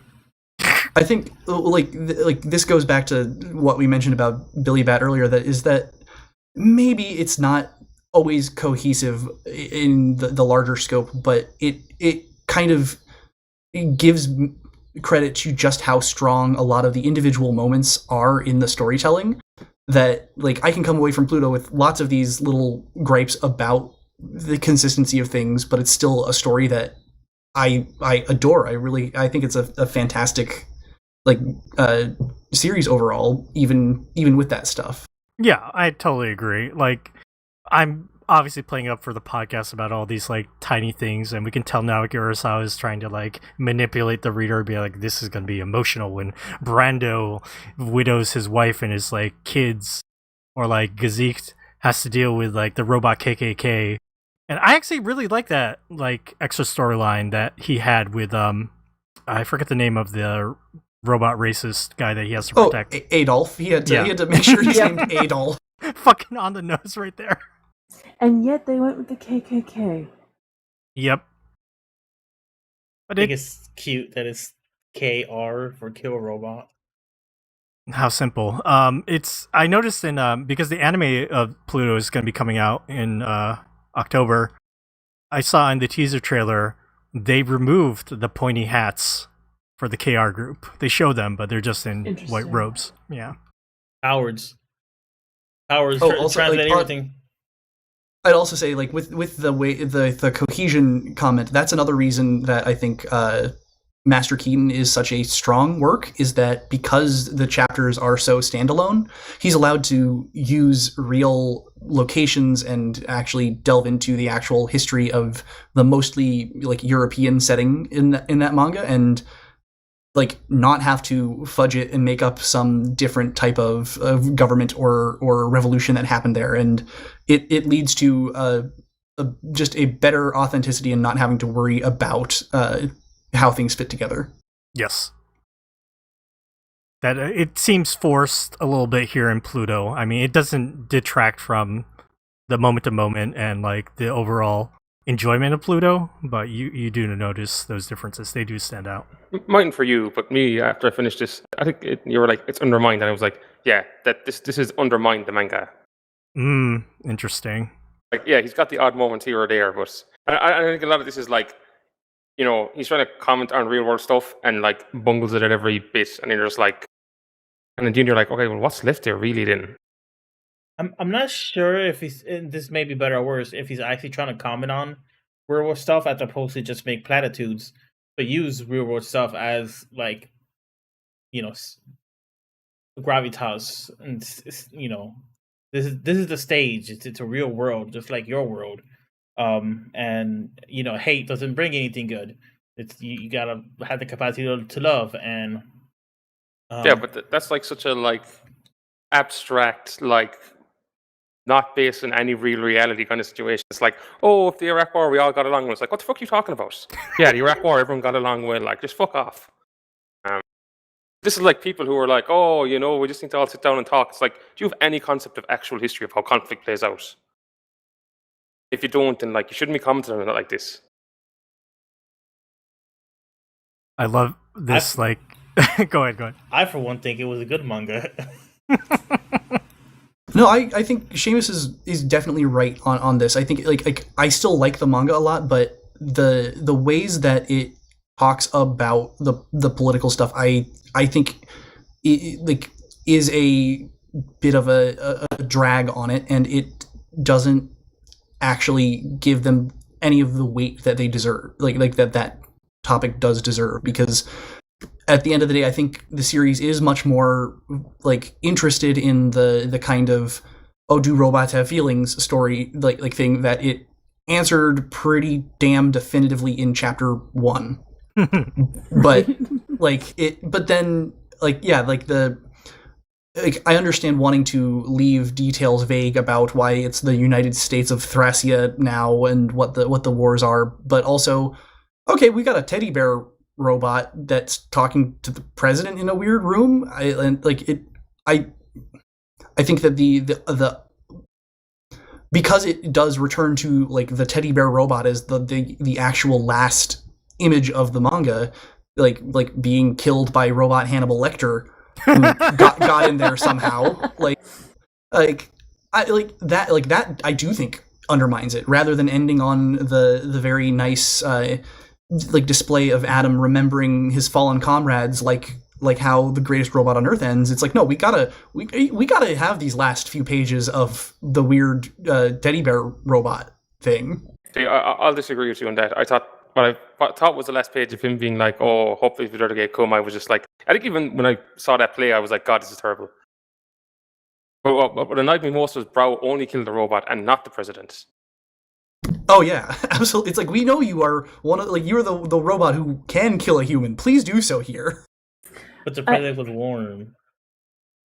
I just want to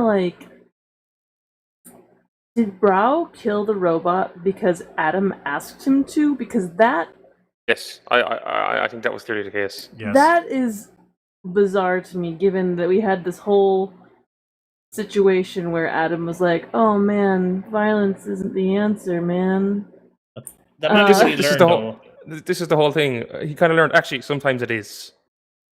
Right, which is fine, and I actually do think that Adam coming, going to Pluto and being like, "Wait a second, we don't want to fight," is actually, it was done pretty well. I don't feel like it was too saccharine. Like, I think that kind of story could be very but yeah, at the end I was like, wait a second, did Adam hire a hitman? Is that what happened here? Did he take a hit out on a teddy bear? Like, what? Well, Urasawa has to build up to his next full-fledged presidential assassination manga arc that would be coming shortly down the road. Yeah. Hell yeah. I'm also, I'm also still confused as to who the teddy bear is and why he exists a little bit. It's very Metal Gear. He's just an AI that's in charge of Thracio / America, whatever. They don't ever Okay. say the name Roosevelt, do they? Because They do. They do. They do, yes. Okay, I couldn't recall. He's When a they Teddy first Roosevelt. introduce him, yeah. When they first introduce him, they call him like Mr. Roosevelt, Dr. Roosevelt, some shit like that. But yeah, he's supposed to be Teddy. I think that's an interesting difference from this Pluto as opposed to the original story.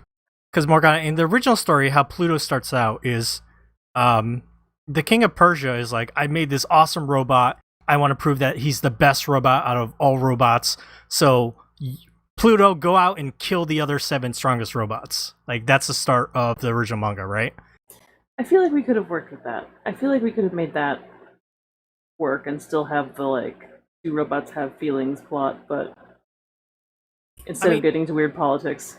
I think Naoki Urasawa changing that makes more sense because the original ending is so Pluto and Adam are going to have this big duel, and the King of Persia is like, yes, Pluto's going to win, it's going to be great, but then they're like, we're not going to fight anymore, we're going to be friends, and the King of Persia is like, no, why?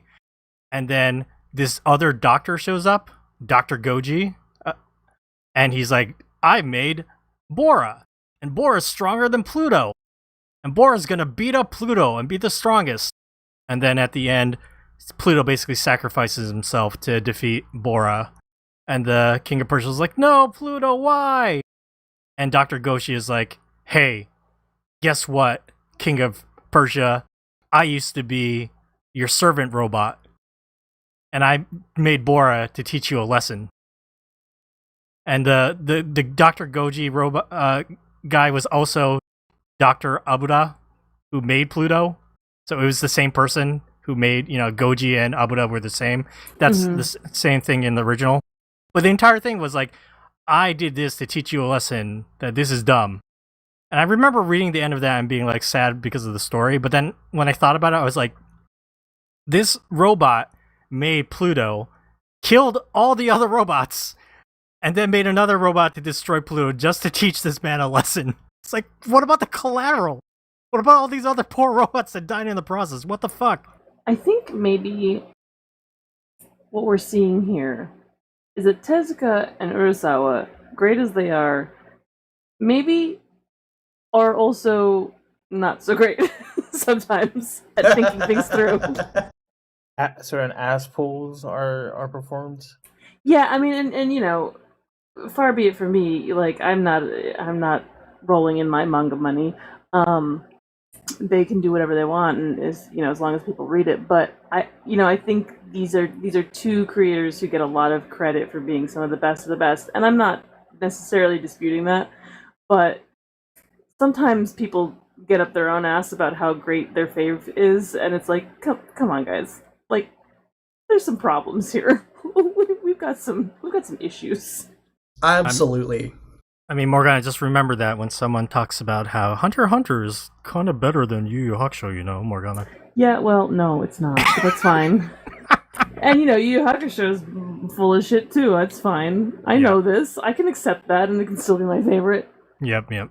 I do think that by working with an adaptation, I think it helped Urasawa rein things in and keep this story to 8 volumes, and like it's digestible and it doesn't overstay its welcome. Unlike, like, I would say 20th Century Boys is too long. Yep. And I think even though like some of the elements of fleshing things out are what caused our like biggest like gripes about it, also there's very, very little in the Tezuka version when it comes to characterization and the genuinely emotional moments that are there. And I think it's a really like interesting artifact in terms of how the adaptation like gives good guidelines for a different artist working with a different set of strengths to make something like this. Oh yeah, that's what we originally said when we did our retrospective for Pluto, is that Naoki Urasawa, like you said, Aidan, he tends to kind of drag things on a little too much sometimes. Too many cliffhangers, too much like of it going on and on to string along the mystery. But Pluto is a set story, and most people know those original Osamu Tezuka stories, so that limited him in the volumes, and this length, this 8 volumes, is actually a great way for Naoki Urasawa to flex his strengths of being engaging and stringing you along, but it has that ending that it gets to rather quickly. And that's it's still probably the best Naoki Urasawa to recommend, I would say.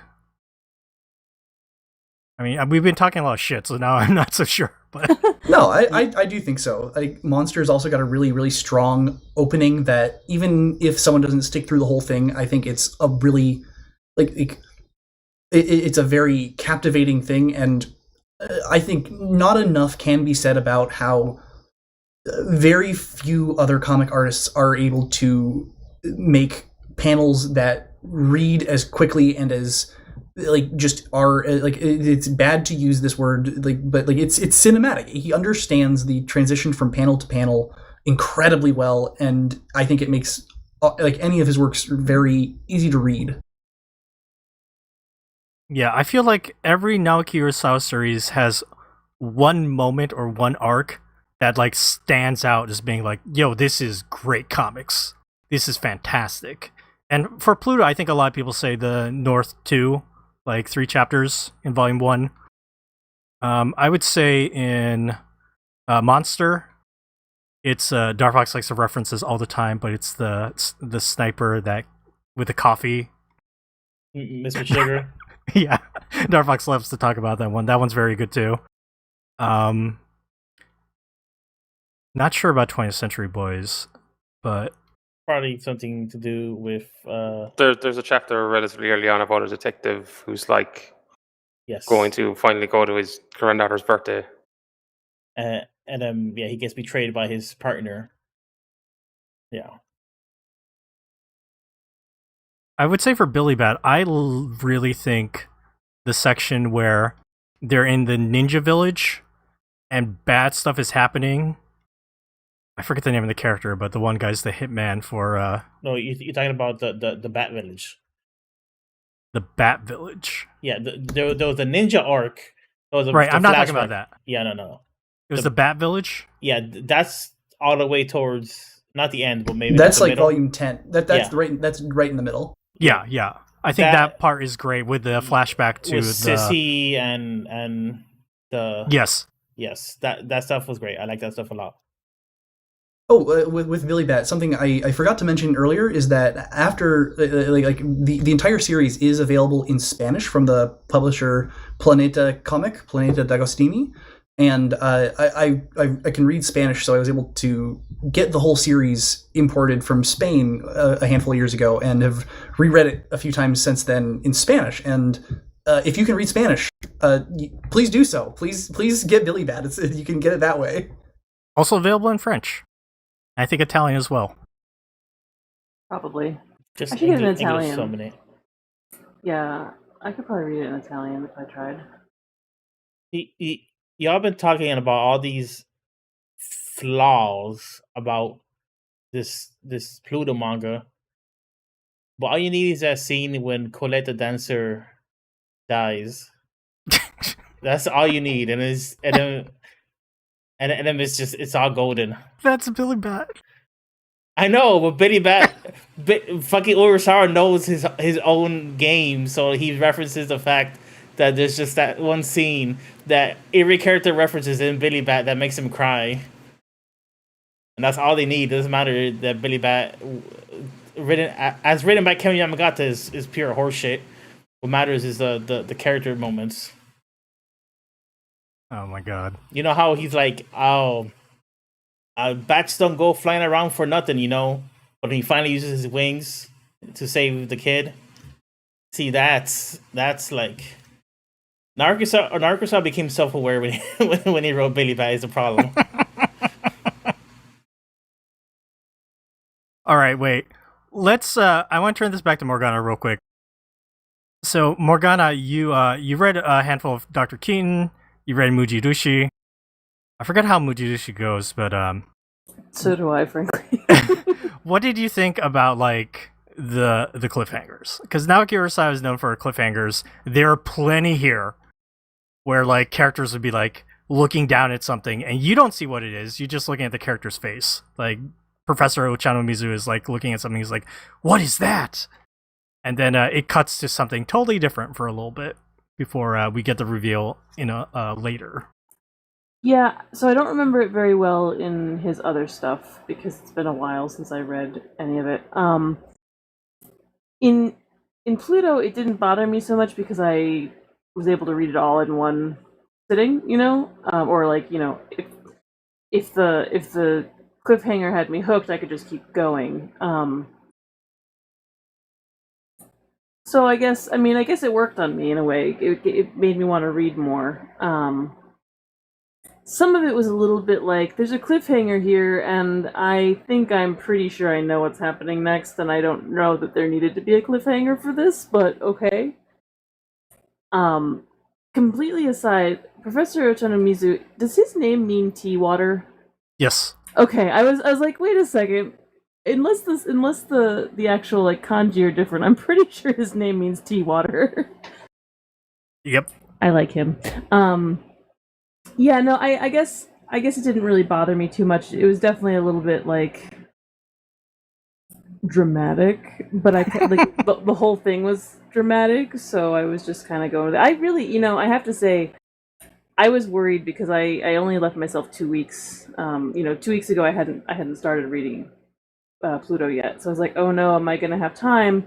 And I started reading it, and I actually read it quite quickly. I mean, there was one night I think I read 3 volumes, like within, I don't know, hour and a half. They were pretty quick reads, and I was really invested in it. So I guess like that's the Naoki Urasawa magic. Yeah, I guess all that suspense and tension just worked on me. Yeah, I truly feel Pluto isn't that bad with the cliffhangers and stuff. It's usually just good storytelling, just fun suspense. It's not like 20th Century Boys where like the main character sees the villain reveal themselves and they're like, "It's you! It's that person that is you!" Instead of just saying, "It's Bill." 20th Century Boys. Yeah. Did I say something else? Gosh, I'm just shitting on 20th Century Boys. Yeah. Sorry, go ahead, Aidan. I remember like reading the final volume of 21st Century Boys, where the final chapter is the big reveal of this identity of this person, and I was reading it on like a break during my job on campus during college, and I get the reveal, and I don't. Who is that? I don't remember who that. My reaction 100%. I was like, "Who the fuck is that?" Clue who that was, and I'm like, "Oh, great, yeah. Who the fuck is that? I don't know." Oh, it was man. better on rereads. I think 20th Century Boys does make more sense and is better on a reread, but I think that is a knock against it. Yep. Kind of goes back to my dad reading the end of Monster and being like, "What a crock of shit." Although, I will say, I'm a big defender of the Billy Bat ending. I really, really like that ending.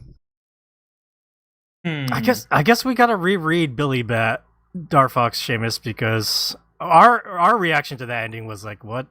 So- What I would couch that in saying, think of it in terms of thematics. Like, don't lose your expectations of everything actually wrapping up and getting endings. There are some really good like wrap ups in that final volume, but for the most part, I think it's a good thematic ending more than it is an actual bow tying. I guess that's just what Naoki Urasawa goes for these days. Like, not with his earlier works like Master Key and Yaoda and Pineapple Army, but ever since Monster, like more the theming about what he's trying to say with the story than Yes, the actual. The problem is what he's trying to say is not that interesting or original or like even this robot human stuff. I'm like, I guess maybe in 2003 this could have not come across as cliche, but definitely in 2023 you're like you're about 40 years behind the times, man. I have confirmed that you can get Billy Bat in Italian, by the way. I need to figure out how to get it in Italian, but We're gonna get Morgana caught up on Billy Bat. It'll be great. Urasawa's current series, Asadora, has been going at a much slower pace than some of his other ones. I think like he's getting older, so it goes on hiatus quite a lot more often than previous ones. I think it's about 7 volumes in now after about 5 years, and it's much slower in the last 2 than previously. And it sets itself up right in chapter 1 by saying like, hey, here's a 70-year-long story. We're going to show you the year 2020 and jump back to 1958. Yep. And I think as of right now, like 5 years in, it's like, well, we're in the late 1960s. Yeah. It's still engaging, Asadora, but I don't know. It's kind of, I feel like it's spinning its wheels a little bit. I don't know if you agree, Aidan. I don't think it's had much time to spin its wheels because it is still only like 6 volumes in English. I don't know what volume 7 is like at all, but I like what's there, but also I'm just worried that with how he's had to slow down, and I'm glad for him. I hope he's not working himself too hard. It just seems like it's gonna take a very long time to get anywhere. Yeah, I can see that.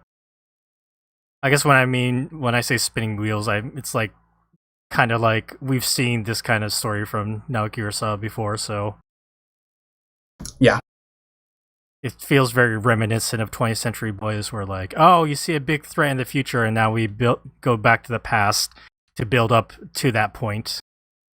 It's an extended flashback. Seamus would hate it. So.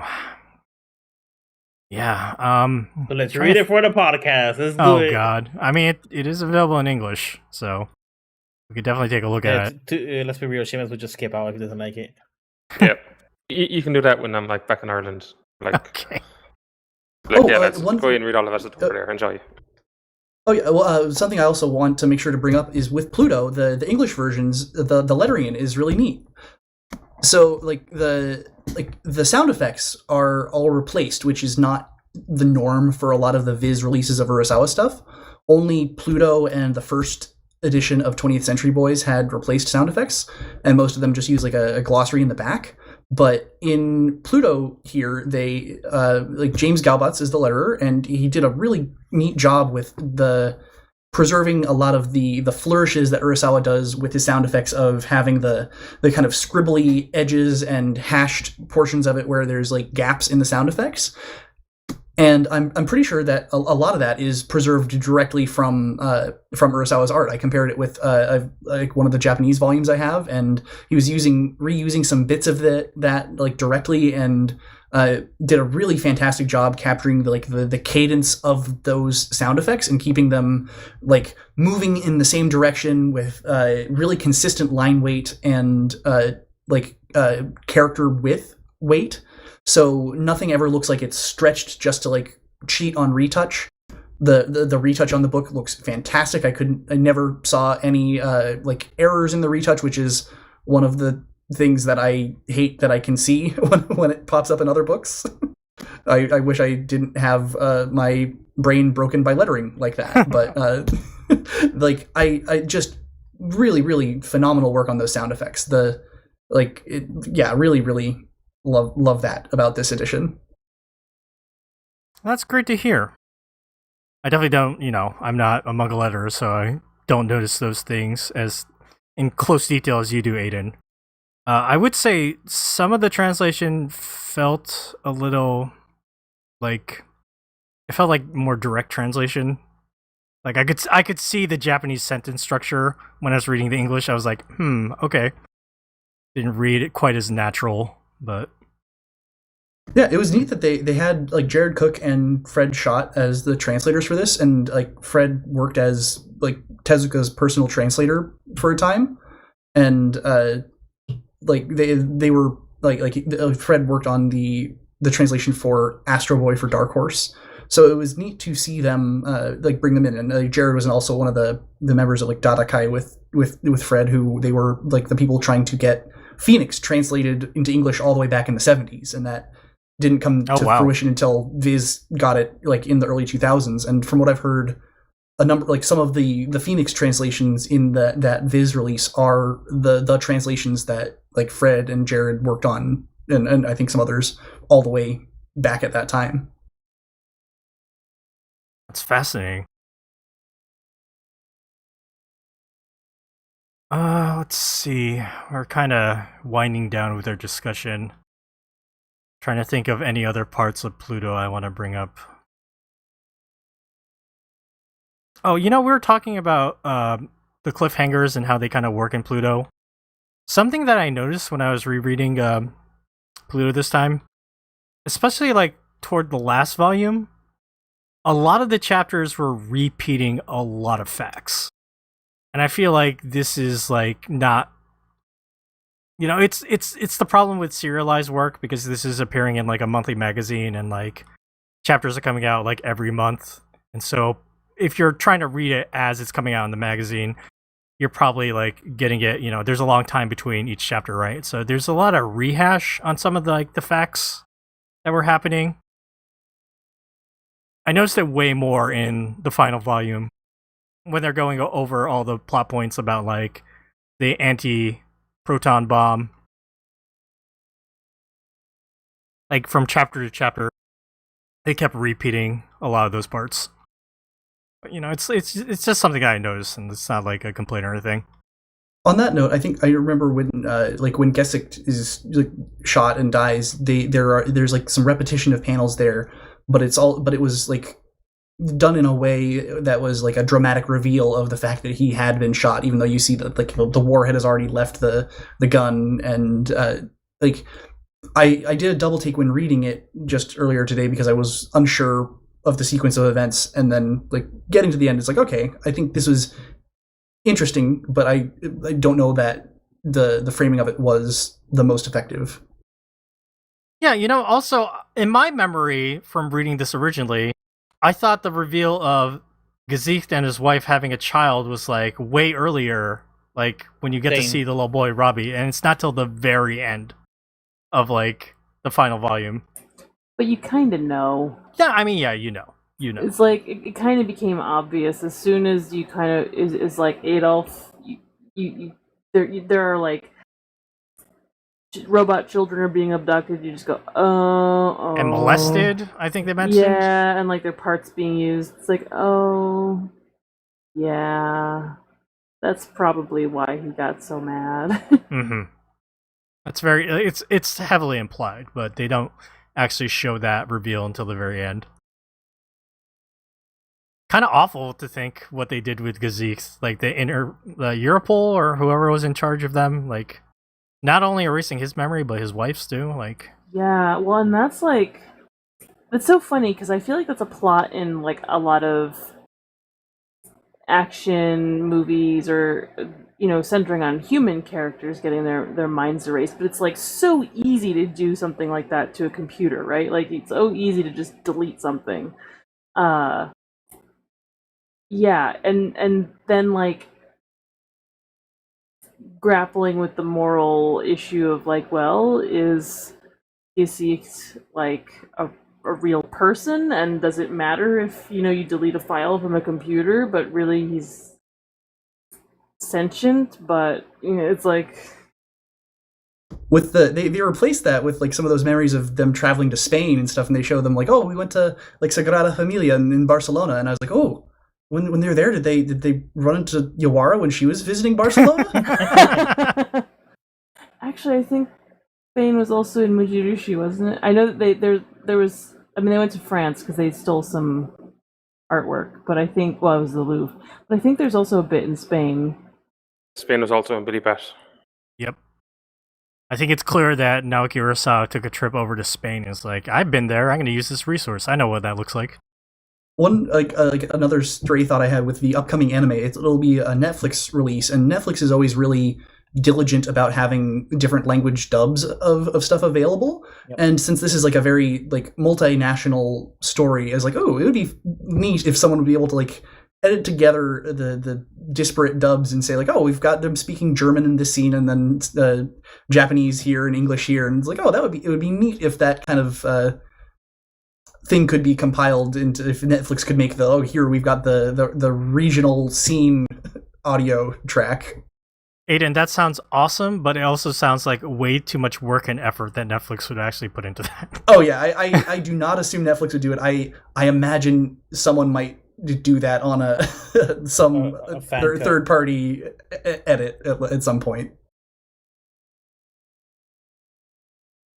I think know. Monster is actually just getting dubbed into German like this year for the first time. Wow, that's surprising. Sorry, I was just going to mention I want to know how they're going to pronounce Gesicht. Because, Darfox Seamus, I went back and listened to our old episodes, and for the first one, we were like, how do you pronounce his name? Just call him G-Man. So we're just referring to him as G-Man. Yeah, I was grateful that you mentioned his name because I had no clue. I was just like, Gesicht? Gesicht? Yeah, Gezeiki.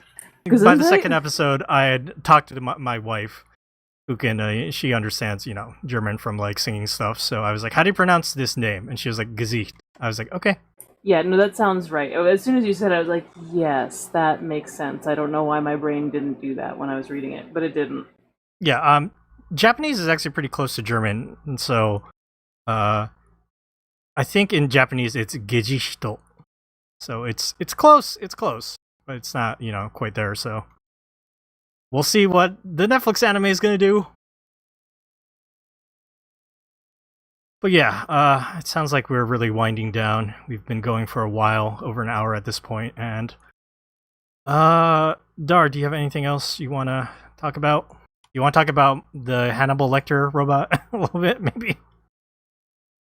Bro. Not really. I like the scenes with him. He's an appropriately weird and creepy character. I mean, there's just so much of this book that I like. It's the little things that makes me not really care about the big things, I guess. We talked a lot about that earlier.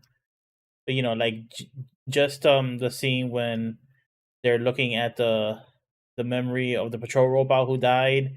The reason he got beat up by this random thug is because his system caught something in the distance and it was busy trying to analyze it. And it was like, well, it's weird. It reads like a human. My sensors are identified as a human, and they're like, all those moments like that are just so well done. Great comic stuff. There's just like 3 dozen of them in this series. That I really like. So it's worth it for that stuff. Oh, for sure. Morgana, by the way, you said you figured out the thing about Gesicht having like a child, but did you figure out the secret behind Professor Abuda and Dr. Goji? No, not at all. All of the like he and she and they and they're all this person and that. This was all I was like, I don't care. I actually like don't care who Pluto is or who made Pluto. I just it almost feels perfunctory as a thing to include because there was this last minute twist in the original as well. I think it doesn't the stuff with Abura and Goji doesn't necessarily add a whole lot for me. I did figure out that Abura was the robot that Professor Tenma had put the chip into. Right. I did that. I was like, yeah, of course, because he's reading as both human and robot, and so And I knew that he thought he was really Abuda. But yeah, but beyond like the Goji, like I had forgotten about Goji, and then he'd be brought up again. I was like, oh right, who the hell is that? And then Bora keeps getting brought up. Like, what the hell is that again? I don't know. It's there were too many things a little bit. You know what I mean? Like too many lines to follow when really what you want is those emotional like intercharacter stuff. Those pieces.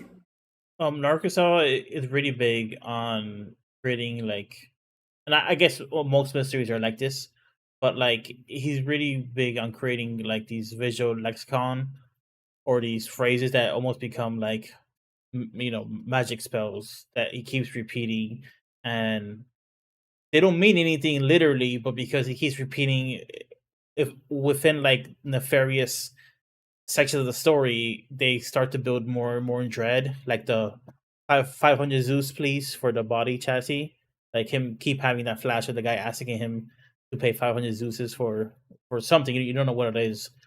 That like repeating thing is just like a really big Naoki Urasawa thing, where in monsters there's just so many. There's that thing that Johan would write. I forget what it was. It's like, look at me, look how big I've become, and there's a backstory for that, for like the kid story. In Pluto, it's like he tries to fit it into a shorter story. So you have like the Bora stuff, which is he tries to build like the ominous association. Wasily being all like Bora. Yeah, Bora, and then but like he kind of tries to fit it in too quickly, right? Like he didn't really space that one out that well.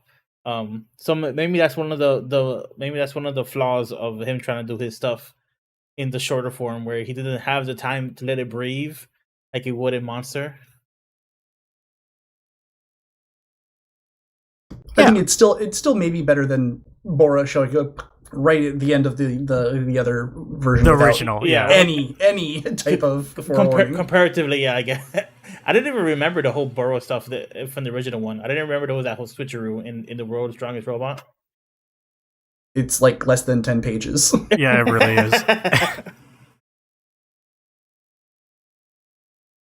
Yeah, Morgana, anything else you want to mention about Pluto that we didn't cover yet?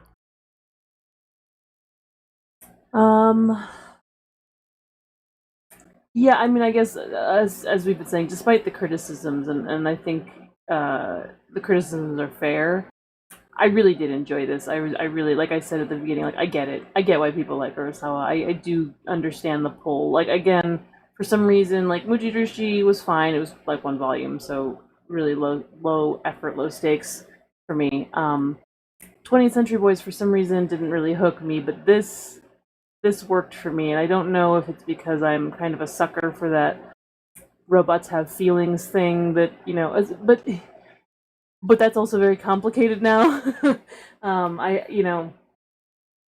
I feel differently listening to or reading characters talking about their AI and their this, that, and inserting feelings into AI, and suddenly they can kill humans, and I'm like, cool. Google just asked me if I wanted them to use an AI assistant to get my search results, and I don't. I really don't. Thanks. Google gonna be the next Brow. Right. I also, by the way, love Brow's design, and I love that when he went to go fulfill his contract for Adam, he was just like this clunky, misshapen, like he didn't like stitch himself back together or like whatever. He's just like, how does he move? Like, how does he? Don't worry about it. Don't think about that. He just shambles. He's just there. He looks cool. How do you get through like probably the most advanced security in the world to get to? Don't worry about it. Don't worry about that. He's just there. And he out of he went cell. through that crack in the building that shows up like 4 times. That doesn't also like that. Yeah. The crack in the weather building is the thing that I like. This is Urasawa bullshit at its finest. This has no bearing here. It's just like a visual metaphor. It's like, oh, the world is falling apart. So Solid. funny. Go ahead, Dor. Well, I was gonna say to Morgana, as your podcast mate, your next experiment I wish it could be Billy Bat, but your next experiment should really just be Monster. It's a big one, but that's the other big famous Urasawa story. And Yeah. it's a little bit more it's a little less cockamamie than 20th Century Boys. It's not. It's not. Doesn't. It's basically a fugitive story. You know, a guy's wrongfully accused of something, and he's on the run, and he's trying to Right. he's trying to make things right, kind of. Yeah, Monster's one of those ones where Facebook reminded me of this recently. People used to be shocked, just astonished that I hadn't read Monster. Yeah, Because that's I always was, fun. yeah, I was the manga person. It's like there's so many manga, and I am only one woman with only two eyes. And my friend had commented at the time, like, you ask them if she's like, my reaction to this has become to just be totally shocked that they haven't read some like shoujo like masterpiece, right? Like, oh, what do you mean you've never read like Marmalade Boy, whatever? And I was like, oh yeah, and it kind of like that those kinds of interactions make me want to like burn copies of Monster, and it's not Urasawa's fault. It's not Monster's fault at all. It's just like so many dudes who don't read any other manga are like, Monster's the best. Berserk is so good. Exactly. It's the same. Gosh, the like seinen, greater sign than shonen. You haven't read peak Gantz? fiction. Yeah, no. But no, I do want to read it at some point. And I actually, right now, I'm like, I wonder if I could get like Master Keaton from the library, because I read a volume of that and enjoyed it, and I was like, I'd like more of that. That was like... I think honestly, Master Keaton would be the one to go for it. Like, as much as I do love Monster, Master Keaton's the one I want people to read more, because it's fascinating and it's very digestible. So you can sit down and read just one or two stories out of like the 12 in the volume, and it like it avoids a lot of the pitfalls that we talked about because of the way that it's structured. It's so funny. My a coworker of mine from the comic shop, she really liked Monster. She didn't read a ton. She was not like a big manga reader, but she had read a bunch of manga because she worked in comics. And she really liked Monster, and she thought Master Keaton was so boring. And I was like, oh, I like Master Keaton because I'm an old person who likes dumb, one-off mysteries. But, and I say dumb, I don't really mean that. I do think they are really enjoyable and digestible, and I like the character too.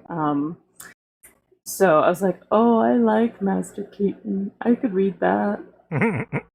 Sadly, there was a 20 years later sequel called Master Keaton Remaster that like all of the characters have aged, and you revisit Keaton and like his family members and other people that were recurring, and sadly that one has not been translated into English like the others. It's still a Shogakukan title, but I had to get a Spanish copy to read that, and it's really nice he wrote it like during Billy Bat, and it's nice to see him. It's not a finale or anything. It's just kind of a somber revisiting of a lot of characters while he's still a happy-go-lucky guy who ends up helping people. I have not read that. I need to read that now.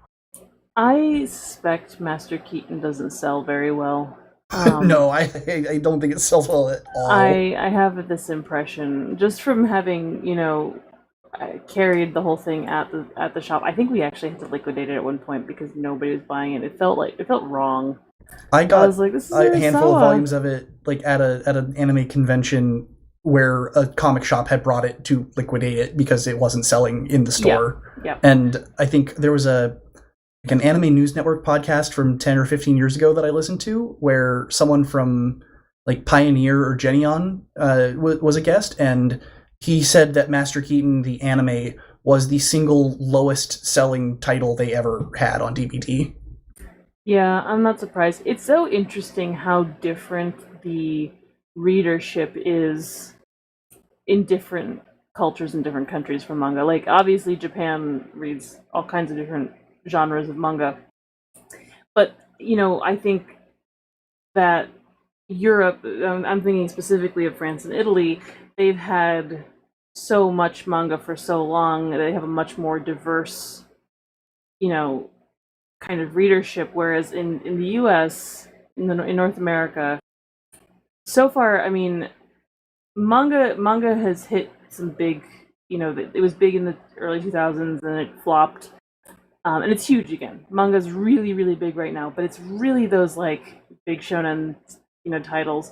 And there are other ones that are doing well, but it's gonna be your Demon Slayers and your Chainsaw Men and your whatever. Those are the ones that are gonna, make big bucks. And it's just like the other stuff just falls by the wayside, and it's such a shame because I really think there's a lot of stuff that could do really well if people would give it a chance. It's like and people who don't necessarily even read manga, but maybe who read other comics, like I really do see there being overlap in interest. It's just they won't try it or they don't know it exists. Yeah. Let's turn to Seamus. Anything else you want to mention about Pluto? Any other grievances you have? Let me think. On the robot human thing, reading this time, that annoyed me so much. Particularly the whole thing where it's like, the better the AI is, the more human it is. I'm like, that's like the most boring approach to AI that was like played out like 40 years ago. The better the computer, the better the human. Maybe it's different in Japan, but this is published in English. So like, Urasawa, if you didn't want me comparing it to this, then he should have published it in English in the first place. I mean, I don't know if those were. I guess it was part of his decision to get it published in English and around the world, but yeah, it's funny.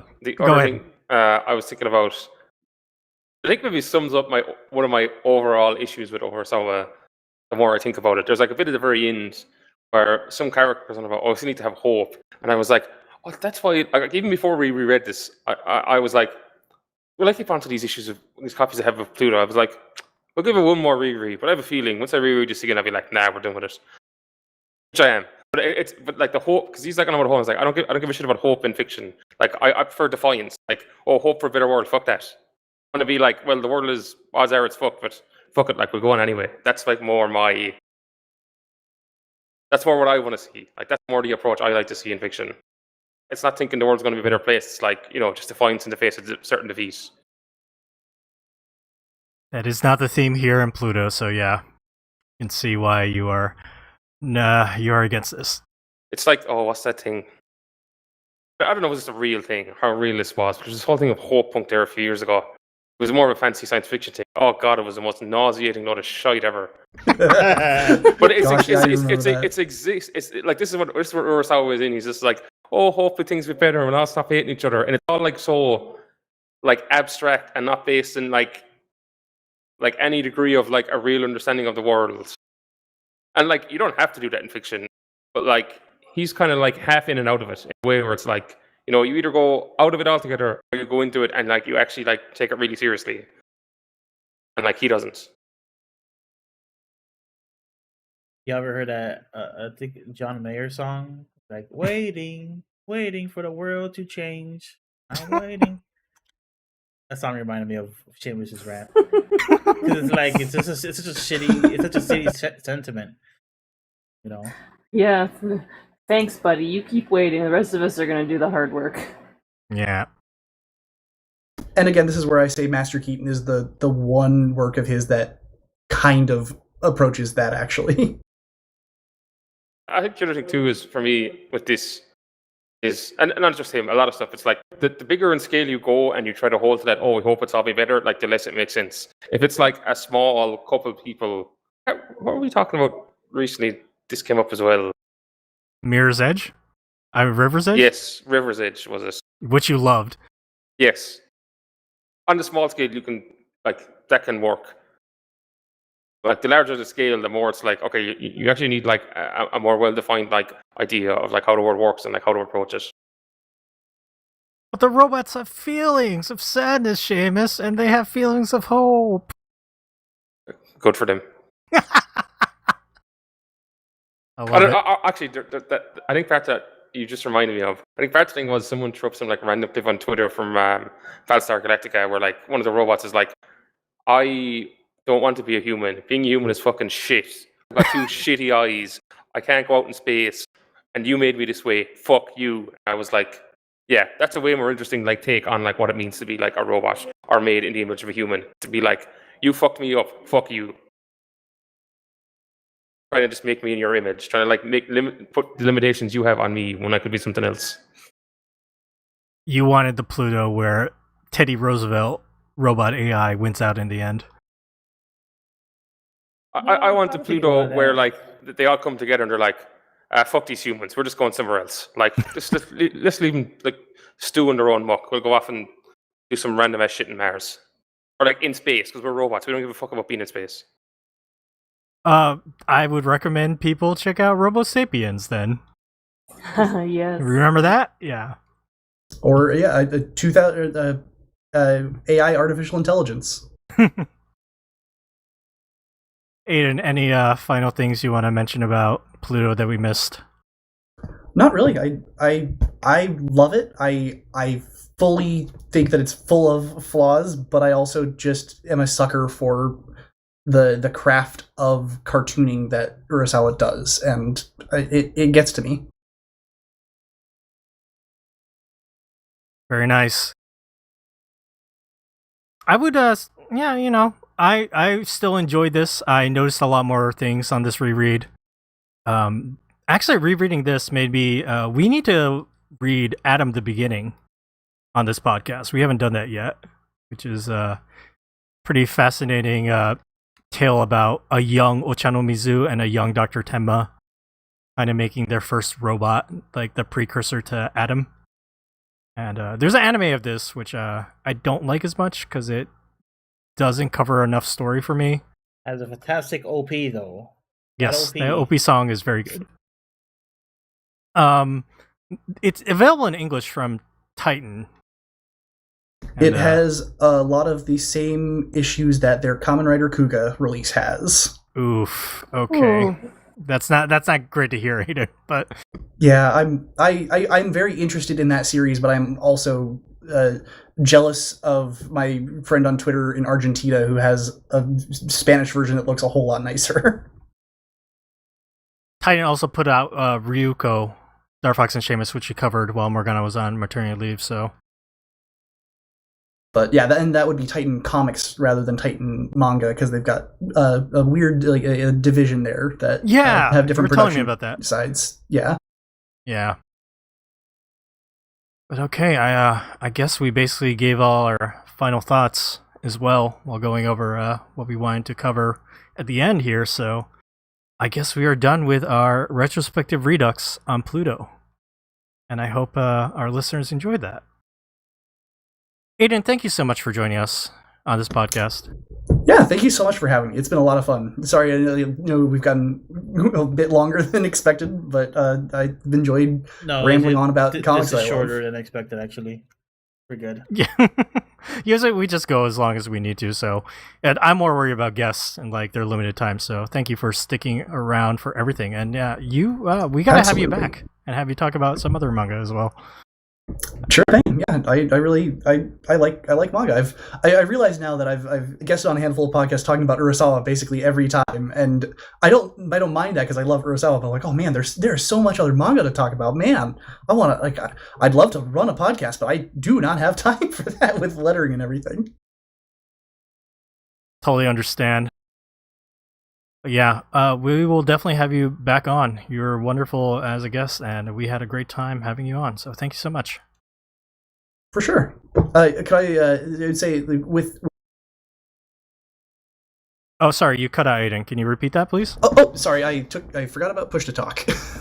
But I would say with lettering, if I could recommend something for people to see work that I've done, I am very proud of the work that I did on the book Witches: The Complete Collection, by Daisuke Igarashi, who artist of Children of the Sea, which is like a single standalone book that I was very grateful to be able to work on, and I've also recently been doing the Les Miserables manga by Arai, so the artist of like Zero's Tea Time, the Detective Conan spinoff, and I love Les Miserables as a story, and I think his adaptation of it is really visually impressive, and I had a great time lettering in that.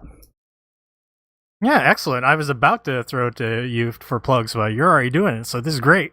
Oops, yeah, sorry to be jump the gun there. And where can people find you, like on Twitter or wherever? Yeah, I'm on Twitter at KoiBoyBboy, like just a misspelling of Cowboy Bebop. Hilarious, love it. Yeah, I love lettering. It's just one of my favorite things on earth. Aidan also has a coffee, and it's ko-fi.com/Aidan Clarke, which is his name. Yeah, you can. I created a comic font last year that I've been able to use in some stuff, like the handwritten letters within Les Miserables are utilize the font that I made there, and I'm hoping to be able to try to make some more comic fonts in the future. Sarah Lindsley has been a great help with that. She's given me some really nice guidance on working on comic fonts. I've looked at your fonts, and I've looked at Sarah Lindsley fonts as well, because I've been wanting to upgrade my font game. I don't know if seen our streams and stuff, but I never know what font to use. So I'm always using some basic ass. Like I'm not like a visual designer. I'm not like a font person. So, but I'm in charge of the video though. So I've actually looked at your font before. Like, can I get this font? Just use it on videos. Would that look weird? So, yeah. Hey, it's there for free if you want it. You're here to Darfox, you gotta get on that. All right, and yeah, we're ending our podcast, our 9-year anniversary. I guess we should take a moment to reflect that we have reached year 9 Manga Machinations. Morgana, 10. Yeah, Morgana has been here for more than half now. Yeah, I think I started as a permanent chair in September 2019. Right, so that's 4 years. Yep. You've taken some breaks, so I think the number isn't quite there yet for more than half, but we're gonna hit it before we get to next year, which will be our 10-year anniversary, which is crazy to think about, Dar. Doing a podcast for a decade, but crazy to think about that we did another podcast 4 years before this one. We did, so of which we do not speak of. We do not speak of the other one. That bad, huh? It was fine. It's kind of in the weeds. Our passion here is on Manga Machination, so there's only so much Marvel movies I could talk about. Comics, however, here we go. And yeah, Seamus, anything else to add for 9 years of Manga Machinations? I'm trying to think, anything. I probably didn't expect it to go 9 years when we started. I don't think either Darfox or I thought we'd be going 9 years either. Like God is up there, like looking at his creations, like y'all still doing that? I thought you would have gone out. I will say, whenever I bought this Blue Yeti headset, I don't know how many headphones or microphone years ago. That was about 5 hours. Like I think we were like 3 or 4 years in. And I was like, all right, we're 3 or 4 years in. Unless something major happens, we're probably not stopping this for like I don't know, as long as we've got the enthusiasm to keep doing this. Yeah, and surprisingly, we have not killed that enthusiasm for Seamus yet. There's been times I don't know. This is not just a manga thing. I actually realize this is a fiction in general thing where like I go on a run of stuff where I'm like, Christ, I don't give a shit about any of this. I'm like, will I just stop altogether? Then I read something where I'm like, actually, you know what? There's still stuff out there. I just need to, sometimes you need to do a little digging. That definitely happened with the run up to when we did the Glaolia Starfruit or Dory thing.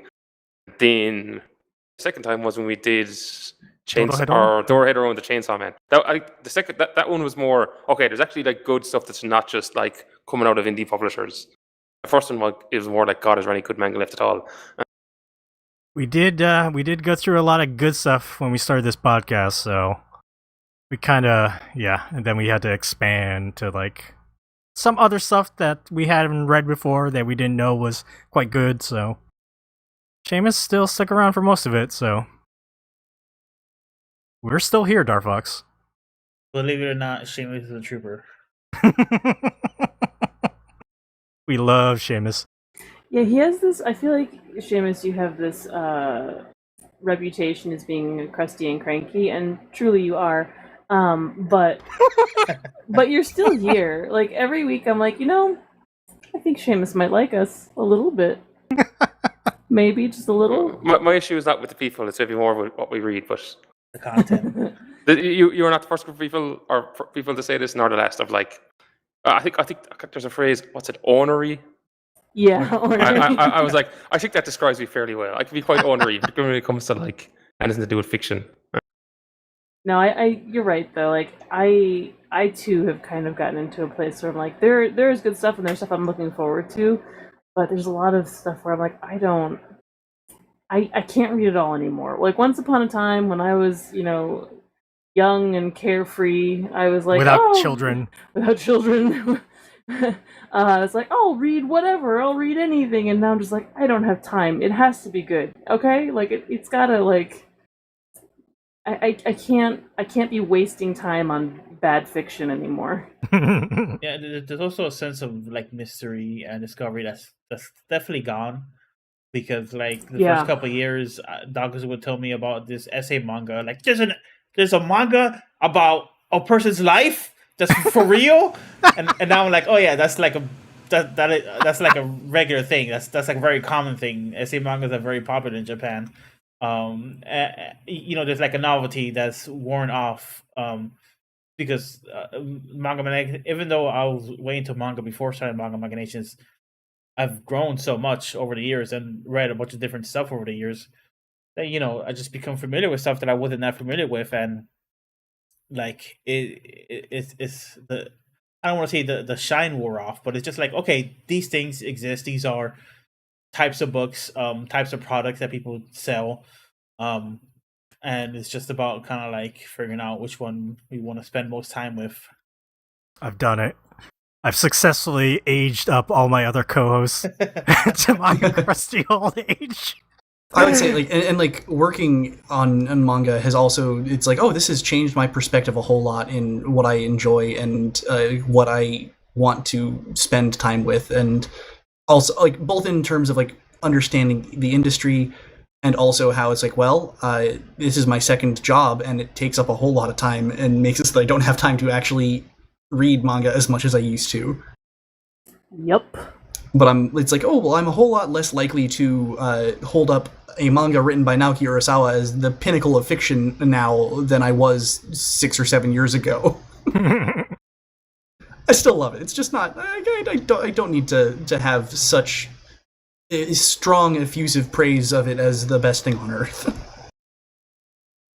Welcome to Manga Magnations. I don't know. Seamus was so negative on it that I really felt the urge to just be extra positive about it, just to combat the negativity. This is very reminiscent of like the people who like rang me up drunk 10:30 Irish time, 4:30 my time. I was still at work to complain about me just saying Oppenheimer was okay. Because the whole thing was, they were like, yeah, but the music and the editing was also good. And it's like when you're on about the details, I'm like, yeah, but for what? I love it. Yeah, you put all the work in, and then you just get like, I don't like, okay, Urasawa, yeah, people need the whole grand, like. Yeah, but remember when they had that really sick like Billy Bat reference in Oppenheimer when Einstein showed up? Hell yeah! I was thinking. I won't lie. Billy Bat did come from my mind. Oh, literally, like me and multiple other friends were like, "Oh my gosh!" Like, I am brain poisoned to the point where Einstein in Oppenheimer literally just made me think of Billy Bat. Yeah, Billy Bat's Einstein, Albert Einstein. Yeah, Billy Bat, grant my wish. Was that the little spell? Well, this has been a long and fantastic podcast. Again, thank you, Aidan, for joining us. Thank you very much. I'm very grateful to be part of this anniversary celebration. No, thank you. And yeah, huge thanks to Darfox, Morgana, and Seamus for doing this podcast, reaching 9 years. Thank you so much. And of course, thanks to the listeners, people who have listened to this podcast for some people all 9 years. Crazy to think about. Like, thank you so much. Yeah. And yeah, we'll go ahead and wrap up because we've been going way too long. Reminder that next week we will be doing Before Chainsaw Man. Tatsuki Fujimoto, Before Chainsaw Man. So we'll be reading both volumes of that. If you enjoyed Manga Machinations, if you have been supporting us, thank you so much. You can continue to do so by subscribing to us, reviewing us, rating us, Spotify, Google Podcasts, Apple Podcasts, wherever else you find this podcast. Thank you so much. Make sure to join our Discord server to come talk to us. Discord.me/MangaMac. We still do Mahjong Machination Mondays, every Monday, so if you want to join us and play Mahjong with us, please come. Come talk to us. Buy us a coffee to support us, ko-fi.com/MangaMac. And yeah, you can financially support us by buying us a coffee as well. Thank you. Subscribe to our YouTube channel, youtube.com/MangaMacTV. Check out that One Piece live action review that Darfox just put out. Yeah. Our website is mangamachinations.com. Our Tumblr is mangamachinations.tumblr.com. You can follow us on Twitter at MangaMacTV. Jeez, I've run out of steam. You can follow us on Twitter at Manga Mac Podcast. That's Manga MAC Podcast. That's also for our Instagram, Threads, Blue Sky. Send us emails, mangamachinations@gmail.com. And you can follow our personal Twitters. Follow Aidan at KoiBoyBboy, like he said. You can follow Darfox at Darfox8. Follow Morgana at MorganaRolina. Follow Seamus, Seamus2389. Seamus is spelled without an H. And you can follow me at Dakazu. All right, everyone. Thank you so much for 9 years of Manga Machinations. Bye-bye, everybody. Bye-bye.